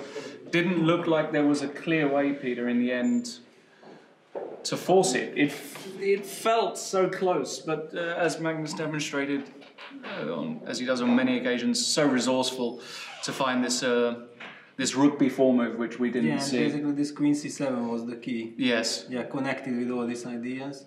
Indeed. Of course, it's definitely clear that White has a beautiful position. But it seems that there is no direct way to finish the off. But basically in such position, if the game just keeps on going, it's already punishment enough for black. So probably it's again okay. It was Magnus, sitting on the black side. I believe against any other player, Hou Yifan would have not forced this sequence. Do you think so? Yeah, definitely. I mean, she understands. Like she also said that she didn't see a direct way to win or to profit out of the position. But the position itself is just nice, yeah. So you can just play this. But the presence of Magnus, I mean, and the point is that.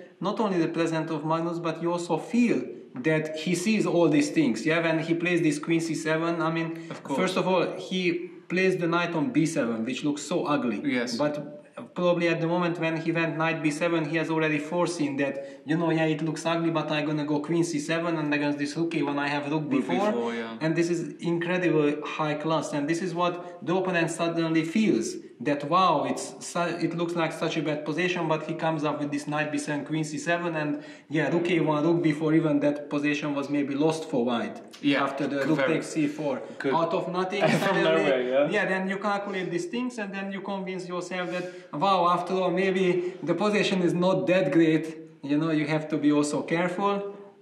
And then Hou Yifan, I think, spent also too much time and went down to 11 minutes. And then finally it was kind of a practical decision to force the matters with rook b5, but definitely Magnus was relieved because here the position just looks like a real torture. Yeah. And well, before the game, I think she would have been happy with a draw. To draw 2.5 out of 3, draw against Magnus can't be bad. So, but Magnus, as he said, he's still in it. 4 games to go. Exactly. Still has. And okay, he already finished 2 unpleasant black games. Really unpleasant, yeah. I mean, but he's not. Something is not. He's rusty for me, Magnus, at the moment. He hasn't played for 3 months. He's making some slightly rash decisions. He's not quite in that form that we're used to. Yes, okay, but it can change easily. It can. And actually, it's also when you change venue, I mean, we are moving down to Baden-Baden, it can also give you a feeling like a new tournament starts. And in fact, he will have 2 whites still. So, because the problem is, like Magnus also explained, he was very happy out of the opening, like we discussed. Course, I told you that actually he should be satisfied, and he admitted himself that he couldn't complain after the opening because he solved all his problems, but he solved them too easily and too quickly. And then all these thoughts that you would like to get more out of the position than probably you can carries you away, and suddenly you end up in such a very, very unpleasant position. Not easy to deal with, so it was really high class of defending that so convincingly. Let's go to the Fabiano game. Georg Meier only with 45 seconds left. Oof. Let's quickly get to the position. After queen e3, king g7 was played, f4 by Fabiano, rook g8, bishop c2, bishop b8, bishop b3, f5, and then finally Fabiano decided it was time to sacrifice something. Knight takes e6. F takes e6, gave a check, king h7. It's now on Fabiano. He's got 6.5 minutes, 6 minutes 10 seconds. Well, basically, it doesn't really look like a sacrifice. It looks like a winning sacrifice. It looks crushing. Rook takes e6. Rook now e6 on the board. Or bishop e6. Rook e6. And Georg, with 37 seconds, has to find. Now, this is obviously a huge threat. Yeah, and queen f6 is also a threat. So if rook g7, queen f6, it might just be made. It just looks like mate. Unless. I mean, okay, bishop e4 check is forced. Yeah, bishop e4 check is forced. And then the question is if you take 17 seconds. Georg Meier. Yeah, Georg has to calculate. Now he has to give a check. I mean, it's 30 seconds. It's check. It's good. Yeah, he touched something. He touched the bishop. I think he might have touched the bishop on b8, but he didn't mean to. Yeah, and Fabiano's gentlemanly enough to understand that. Basically, it was even through the transmission, it was not obvious if he touched this or that. Bishop e4 check played. So Georg Meier did that with 2 seconds left. He's got to make 10 moves with 30 seconds. So check. Well, for a start, you have to analyze this, which. Well, please analyze it with 30 seconds on the clock. Yeah, basically he calculates. One can see how hard he is working over the board, but he also has to rely on his intuition how to try to hang on. Yeah, but it feels like it should be a win. This one here. Yeah. Rook e4. Rook e4, f e4, queen takes e4, check. Obviously. Yeah, queen f5 does not work. Queen f5 doesn't work because. For numerous reasons. Minimum, you can win back everything with. And also 3 pawns. Yeah, I mean whatever. Everything. So immediately, this is the move you look at: rook e4, f e4, queen e4, king h6, maybe. At least we're covering every check. King h8, king h6, and even this. But yeah, I mean now you are rook done. If it's not made down by force, then exactly. So you don't want to go. Okay, you have 3 pawns for for the piece in general if you take on g8, but you don't really want to give up your light square bishops. I mean light square bishops, sorry. Yeah, this one I'm not sure about. Okay, so let's say we just put the king in the corner. Don't put baby in the corner, but that does give black a nice move to. But still, it's not obvious. I mean, rook e7 is. Well, if I go rook g6 and queen f6, then you have bishop takes f4. Yeah. I mean, nothing else. And you've still got to prove checkmate here with white. Yeah, definitely. And remember, if you're not careful, there are all kinds of rook takes c3 sacrifice somewhere, you know. Yes. And this was bishop e4 check was an excellent move. Yeah, it was the only move. And I'm curious, this one also we've got rook c7. Rook c7. Looks strange, no? I mean, then queen f6, then queen f8. Yeah, but this is completely unhuman. I mean, I don't think that with 30 seconds on the clock you can even consider this rook c7. So you think it's so counterproductive? G7, yeah? I mean, closing up your bishop from b8, you are trying to count on bishop takes f4. Yeah. Maybe after rook g7 you just go. Really? I don't know. That's too much class already. Is that a lot? I think. Do you like that?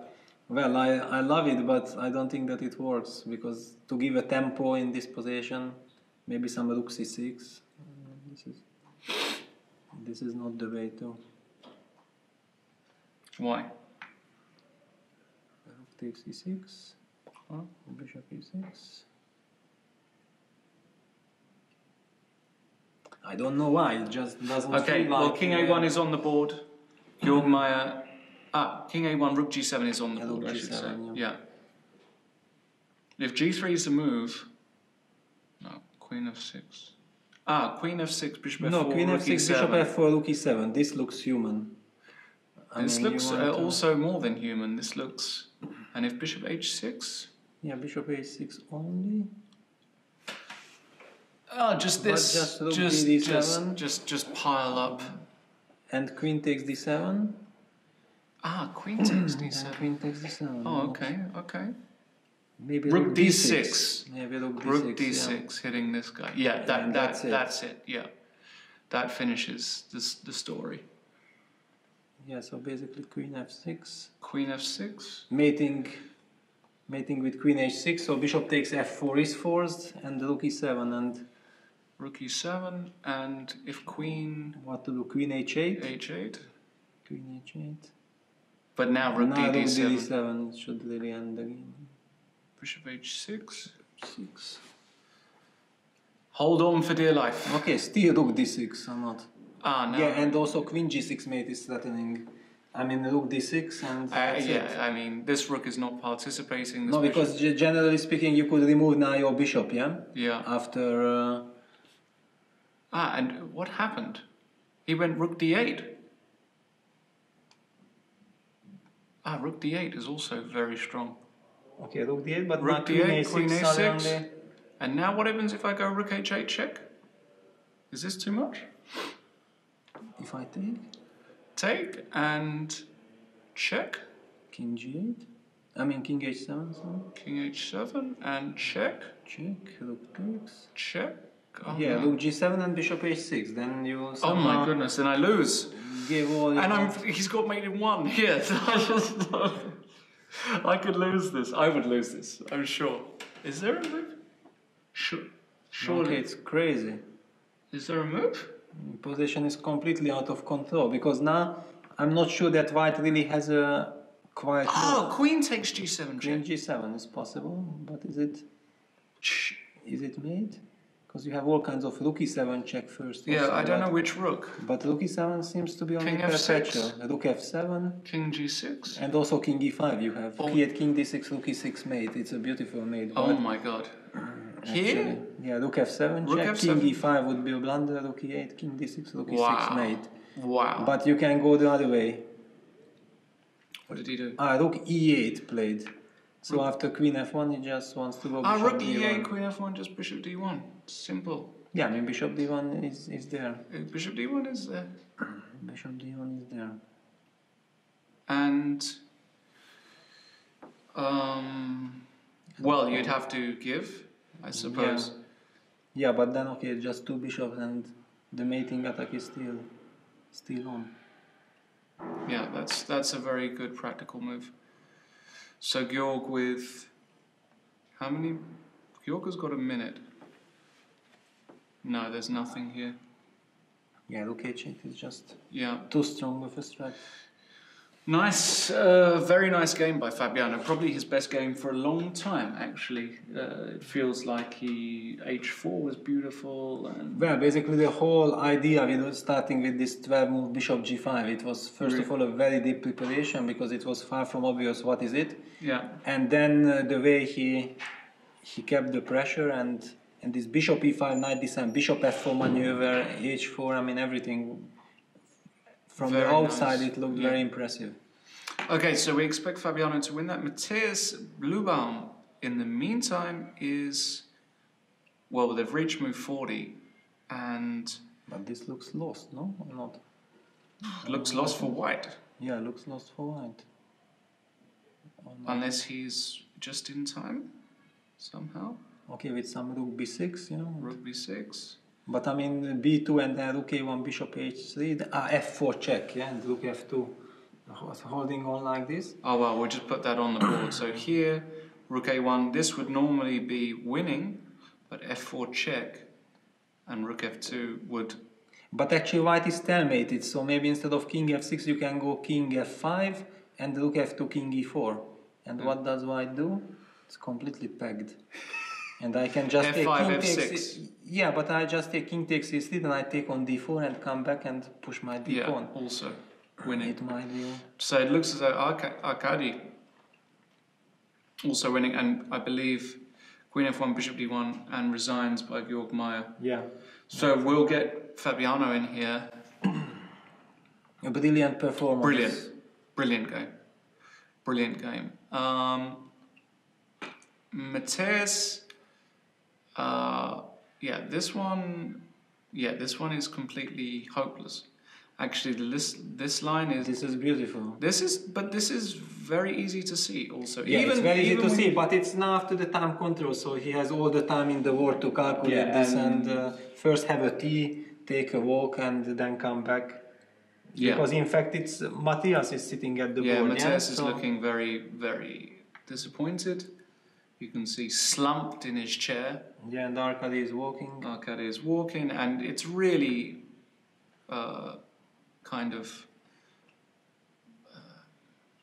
Yeah, but somehow with this knight b7, we felt like white lost momentum and lost control. Yeah, lost control, because then it was clear that white is kind of fighting for equality already. Yeah, and Arkady eventually did get his pawns rolling. Yeah, this is already gratis attack on the king side and extra pawn. What else you need? Right. Yeah. Yeah. Went very wrong for Matthias. Yeah, and I believe we're going to be joined by Fabiano and maybe Georg. Okay. Come. Join us. All right. So we are joined by Fabiano Caruana, Georg Meyer. Fabiano has won today. Congratulations, Fabi. Commiserations, Georg. This was perhaps the most interesting game of the round in many ways, because you played the opening very fast, Fabiano, and this concept of bishop g5 and coming round to g3. Yeah, I think c3 is a new move, or I'm not sure exactly where the new position starts, but yeah, probably c3. You played against h4, yeah, again, recently. I mean, bishop h4 is less direct, but I mean, black still has to solve the problem of developing the pieces. So this move is just aimed against queen c7. Yeah, this is, I think, a very important move. And now it's hard for black to find a move. I mean, there's bishop takes f3, but it's very dangerous. gf3, cd4, and there's a bunch of dangerous moves here. So it's, I mean, I don't think it's very practical to play this way. I think Georg played the correct way. Rook knight d4, rook c5. And I couldn't remember exactly what we had wanted to do, but I just knew that this idea of bishop e5 and bishop f4 to gain a tempo and to prepare This g4. is beautiful. So this was all done at home, basically. I have this position, but I don't remember what I wanted to play. I think it was rook e1, but I don't remember exactly. Okay. Yeah, somehow from the outside we felt like both of you guys are playing incredibly precise chess. I mean, it was clear with bishop g6 that this is some really high-class preparation, but also the way Georg reacted with this cd, rook c5, queen c8 felt like it's, really the very best way good. to play, Yeah, very good defense. Yeah, queen c8, bishop.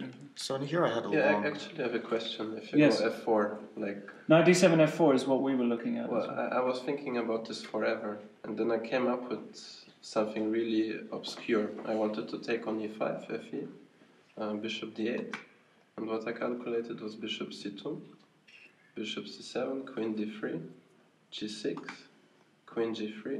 Now it looks like I'm losing, but queen b8, and b8. Queen b8. Queen b8. And after knight e6, bishop e5, and if the queen goes to a white square like g4, h3, bishop c8. Wow. Sorry, queen takes g6 is not possible? Bishop g6? Or... No, here after bishop takes e5, queen takes... Ah, sorry, the bishop is not on b3. Ah, sorry. Yeah. But wait, is bishop g6 possible instead of knight e6? I thought the same, bishop e5. Yeah, I'm just, I mean, there Of course I could have missed something, but this is what I was spending my time on. I mean, so queen g4. Yeah, but then I can go bishop g7 even. Bishop And I will have g7. g5. I didn't calculate any of this, but if I mean, it looks dangerous. But I didn't like f4 conceptually. I don't know. I assumed after knight e5, fe5, you would have a way to build up g6 and get the bishop to g7 somehow. But maybe it's very difficult for black. Yeah, maybe f4 was an interesting way. But this was also very interesting. Bishop f4, knight f6, and now probably... g4 is maybe more direct. Yeah, we were looking at g4, but we thought h4 was brilliant. But after g4, knight d5, Yeah, bishop d2 and bishop g5 and maybe. h4, and I was looking at this stuff. Yeah, we were looking Because at... probably you should take on d2 now. Queen d2 and like rook d8 maybe to try to Yeah, but get this some sacks. looks bad for me. Yeah, it doesn't. I mean, if rook c3 is never working, then okay, g5. I don't know. Maybe not g5 No, immediately. g5 maybe I can play because the rook c3 doesn't really have a threat. I can just keep taking him. Just ignore it, right? Yeah, H3 probably very bad for black. But I mean. So why did you reject after g4? g4? I didn't know what after rook d8. I'm gonna. Rook d8 immediately. Yeah, I didn't want to play h4 and bishop e5. Maybe bishop e5 here. But again. But then I can go knight d7. Yeah, knight d7, and I go back to g3, and I wasn't sure if it's what I wanted, but still looks like you have some problems to solve here. Yeah. Anyway, But you played h4, which is still... Yeah, rook d8, bishop e5, and here I was expecting knight d7, or I wasn't sure because And the it's sack doesn't work, or...? well, I couldn't make it work, so I was actually just going to go back and play a different move. Okay, so bishop g7 is interesting. King g7, queen g4, double sack doesn't work. I don't think. Take, and bishop f6. Yeah, even But No, but then queen g4 g4 and queen then g6. king f8. King f8. Yeah, the king goes to f8. f8. And Let's just put that on the board. So we were looking at this, yeah, bishop f6, I think. bishop f6 here, And king f8. king f8. And I almost wanted to suggest bishop b3, but it's on this. No, but there's bishop h7 here. And I was looking at bishop h7, and I think black should play knight e5. Because if bishop g7, queen e6 is made. It's very sad, but it is made. No. Knight f6, queen And e7. knight f6, queen e7 is just mate. But there's knight e5, and I mean, I just end up down 2 pieces, which is not what I want. Knight e5 here. And he just covers everything, right? Yeah. So I spend most of my time looking at take, and queen g4. Okay. King f8, queen h4. And King here f8. after And that here where? queen f4, which Queen has f4. an enormous amount of threats. Bishop f6 is the only move, I think. And now rook e6 is interesting. Take queen h6. I think this forces black to go king e7, queen h7, king d6. But Oh on the my. other hand, I have sacked all my pieces, so You have I given didn't see how I. You've given up everything. I can start to take stuff back, but I probably end up down 2 pieces at best. Right. So couldn't make this work. I was just going to go bishop f4. Okay. Well, he went h5, which... Yeah, because, well, I couldn't spend more time on this. So I was not a big fan of h5, but I thought at least I'm doing something concrete now. Yeah. No, I mean, it's positionally motivated, but it's still also very risky because now I get a easier... I mean, my attack comes a bit faster. Yeah, and then... Yeah, queen e3... Bishop f8. I mean, no, bishop f8, I think G4 F4, is F4 just... or G4. Yeah, G4 probably I'll play. Yeah. So king g7, f4? Yeah, now it's very interesting. I thought queen c7 maybe was a better try, but not sure. I mean, I was going to probably just play like g3 here. The rook on c5 is a little bit misplaced. Yep. So rook g8. Interesting. So rook g8, bishop c2. Yeah. And then finally... I mean, I was actually at first thinking that maybe e5 was possible, but then I realized that... e5 here? Yeah, I mean, I can't play knight f5, but I take it, and even though black starts to get active, he just remains with a lot of weaknesses. Queen... I think g3 is strong. Queen g3, and then if king wherever, I play queen f4. Wow. And then queen h6, probably with a very strong attack. But maybe something positional is also good. I mean, maybe f5 is really the best move because at least this forces me to go for something concrete. But it looks... I mean, I really wasn't sure. We're not using an engine, so we have no idea whether this works or not. I wasn't using an engine either. Yeah. That's why we thought it's fair. We thought it's... Yeah. I mean, I was looking briefly. Of course, that's the first move I look at is taking on e4 to see if you can win simply, but it didn't. I mean, it might win, but I didn't see how. Take, and king h8. King h Also or king h6 was maybe another. king h6. For some reason I didn't. Yeah, there's no checks here, and Now it's not clear who will win. No, it's not clear at all. Yeah. I mean, bishop. No. Yeah, I mean, I didn't want to do that. I thought but rook this e6 is was so strong. Yeah. And here rook g7 loses for sure. But is there another move here? Or? Yeah, there was rook c7. Rook c7. I mentioned the paradox. Yeah, I mentioned maybe rook c7 as well. Yes. And the point is queen f6, queen f8 leaves Right. nowhere. So what? I should evaluate rook e4 again because this might even be a better version for me. Like I was looking at because rook, d6 is now available for. or a lot of squares are available. h5 is hanging, so rook e4, f e4, queen e4. Yeah. I think king h8 is probably forced now. And But rook now d5, you've got- I was looking at. Rook d5, not this one. Well, the rook on queen e5, rook g7, queen h5, rook h7 is not. You haven't got a check here somewhere, no. And rook d5, Rook d5 here. I mean, it has a threat of, like, Queen let's say, d4 rook check, h7, no? queen d4 is winning. Yeah. It's actually made. Oh, that's beautiful, actually. That's mate. So, I mean, I saw this and I was kind of happy. Play But queen e8 instead of rook Queen Yeah, rook queen d5? e8. Rook Rook d5, queen e8. Rook e5, I thought, but again, I'm not sure. Yeah. But queen g6, I can take on g8 and play the rook ending, which I assume is winning. Oh, that you're still three pawns three up. pawns up. Yeah. No, that's the thing. In this position, it looked like you always had a way to. Yeah. Worst case, you get into a rook ending where you're 3 pawns up. That's not such a bad Not such a bad worst case. Good worst case, but yeah, rook g7. But maybe black has a defensive resource here. I mean, it's So difficult. yeah. With 30 seconds, I think it's a very difficult task. At least I didn't. Rook c7 seemed like the best try to me. Maybe queen f8. I'm not sure. But then rook f6. I mean, you have to keep calculating all these moves. Yeah. This is probably winning. Looks very difficult. So. Yeah, and then a nice finish where I was almost tempted to start after queen a, rook d8. maybe rook e7 or Yeah, but rook d8 is easy enough. rook d8 is easy enough.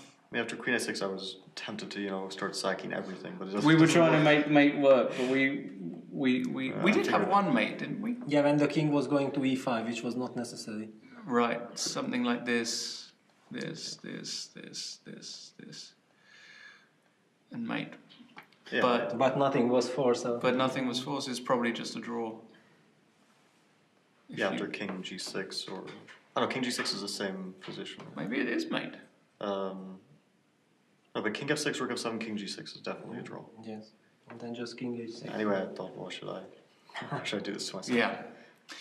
So, okay, well, I think it's a very, very good game from both of you, actually, and just, Gil, maybe, I don't know where it went wrong exactly for you today. Well, of course, from the opening perspective, I should go knight d7 if I can. Oh, you should just repeat with knight Yes. d7 and then ask Fabiano if he wants to ever go crazy with bishop. Because like I said, if I had more time, I would just figure it out, but I don't know, I had like 15 minutes left, Right. and I just decided to go h5.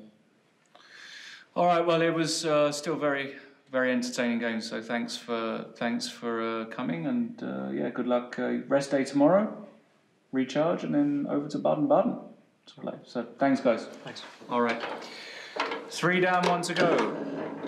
Fabiano Caruana wins, and it looks as though Arkady Naiditsch as well is going to secure the full point shortly. Peter, this position is finished. Can't stop the B pawn, can't stop rook d1. I mean, king is cut off. King is cut the off. First rank, and the B pawn is just queening. So. Arkady giving him the eyes like, come on, buddy. It's over now. No point carrying on. Which is another huge win for Arkady with black. Yeah, Actually, absolutely. then he will be 2 out of 2 with black. Yep. And he'll be in second position. Yes. With Fabiano and with Levon. With Levon, yes. So, yeah, and be quite strange. Magnus Carlson will just be, Against 3 decisive games. Yeah, again, three decisive. So we'll have 9 decisive games and 3 draws. Quite amazing. And new world record, maybe. I'm not sure if it's a world record. But well, in an elite tournament, I'm not sure that this. No, it's not a world record. No. No. Well, I don't know. I mean, well, we it can feels check. Like 12 games and 9 wins, 3 draws. The Twitter sphere, help us out. 9 wins and 3 draws in such an event. Has this ever happened? I think it cannot. Maybe in none of the events you've played. Well, they're definitely That's not. for sure. But anyway, I mean, this number. 9 draws and 3 wins. Pavel Elyanov is tweeting us. It seems that the quality of GRENKE chess games is not much higher than Zurich Classic so far. Too weak, too slow. Bit controversial there by Pavel. I'm not sure what he means. I think the quality has been brilliant so far. Well, I mean, okay, but there is a point, because in order to win games, the opponent has to make a mistake. So, of course, we are treated to an incredible show, but it's clear that players are making mistakes. Right. And usually that's the point, that in a classical game, you are given the time, so you are able to play extremely precise chess. Well, that's I'm famous for, but we know how it ends, So, basically, in order to have this non-resultative game, if the game is going to end with an Arkady win, then this is, of course, sensational result-wise, but the players definitely have to also calm down a little bit, because I'm not sure that everybody is happy that there are so many resultative games, especially those who are losing them.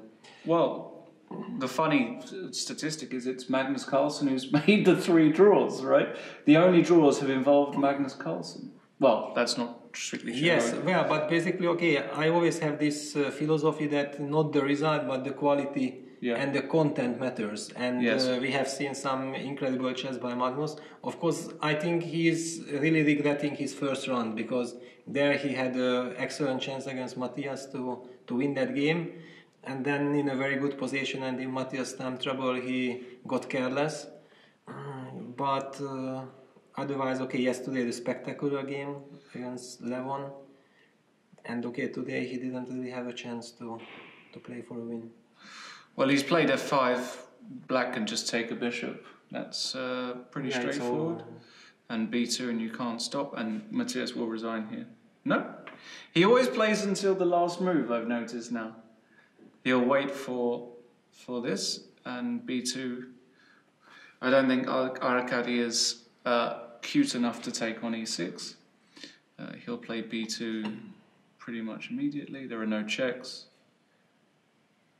b2 will seal the game.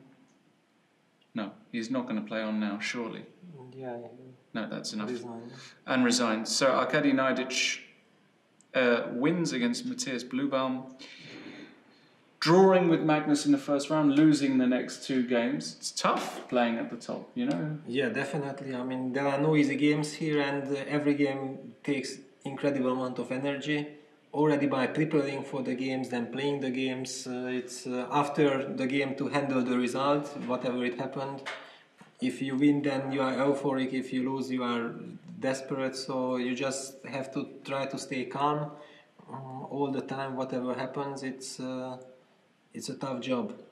It's not just making moves. Yeah, for us it's very easy. We are just sitting here, we are analyzing the games, but the players have incredible emotions, and also before the game you are very tense because you are preparing a lot, but you don't know whether you will get the chance to use your preparation or not. Your opponent is also preparing, he has the same doubts, so it's all a lot of mind games already before the game starts. Absolutely. And we'll see if we get Arkady or Matthias in the studio. Perhaps in the meantime we can bring up the games for not tomorrow, but for the day after, the next round, which will be round 4. Tomorrow is a rest day where the players will move down the road to Baden-Baden.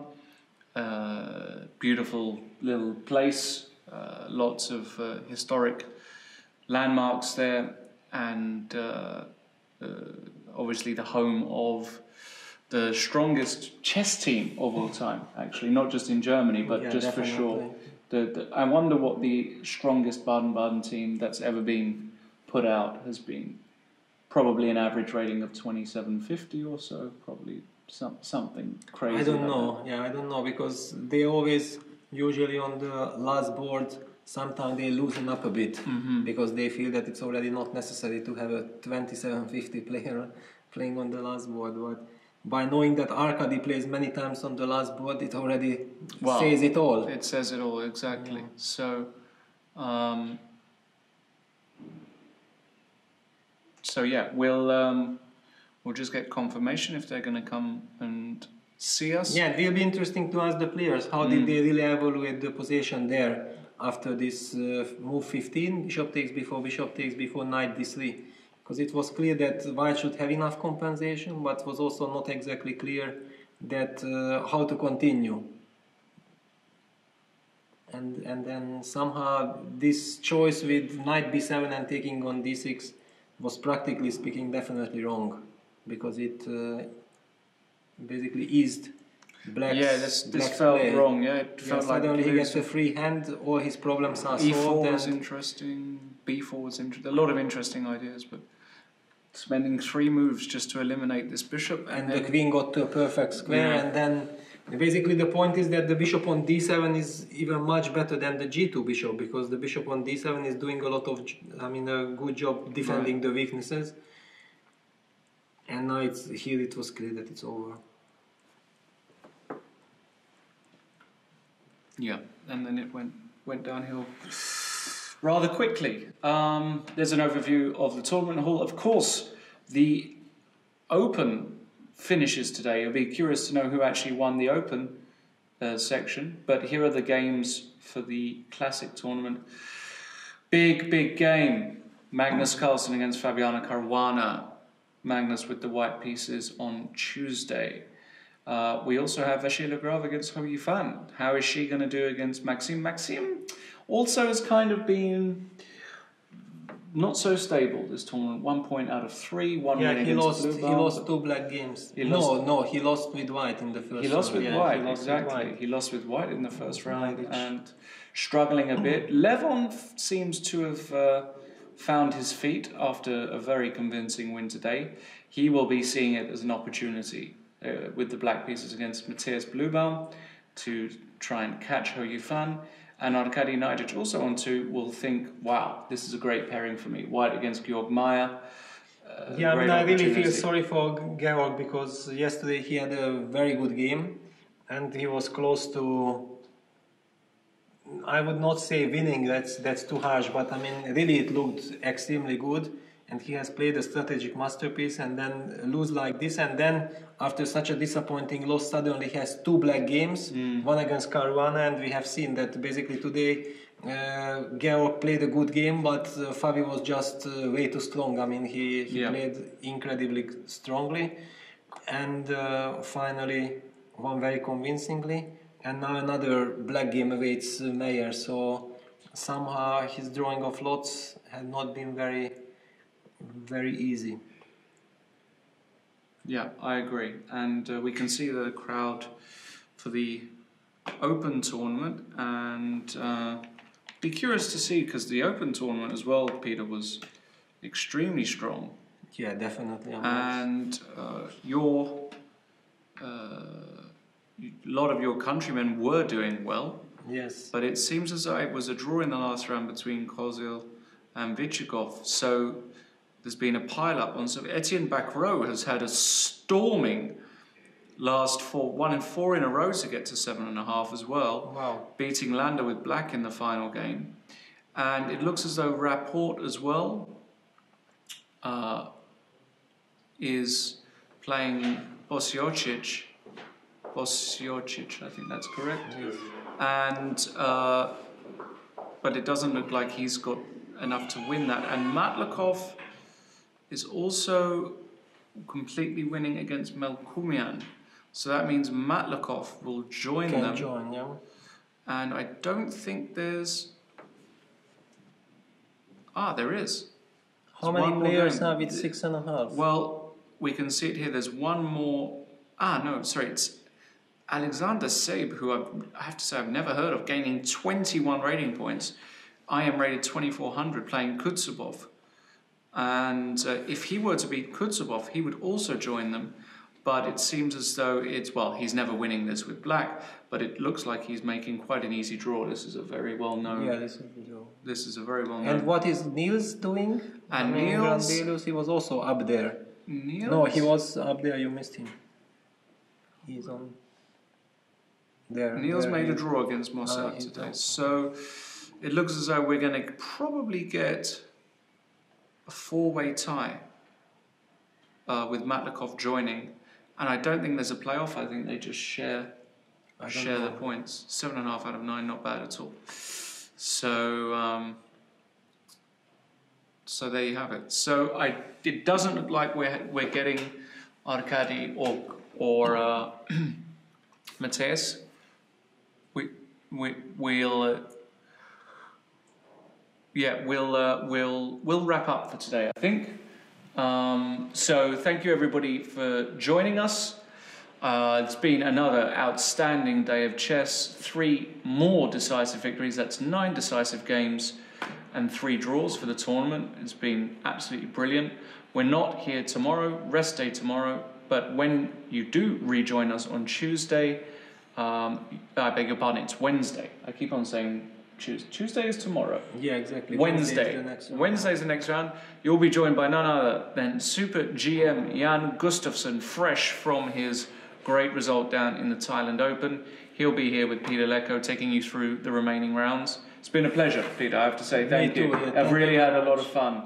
The time has flown by these rounds because we've been very lucky with the games as well. Definitely. I mean, it was very, very entertaining. Yeah. I mean, it was just spectacular. Yeah. Let's hope that it continues in this spirit. Absolutely. In the meantime, of course, remember to check out all of Chess24 content. Follow them, sign up, become a premium member. Do what you've got to do to get the best of the content on the site. And we look forward to seeing you again on Wednesday. So until then, take care.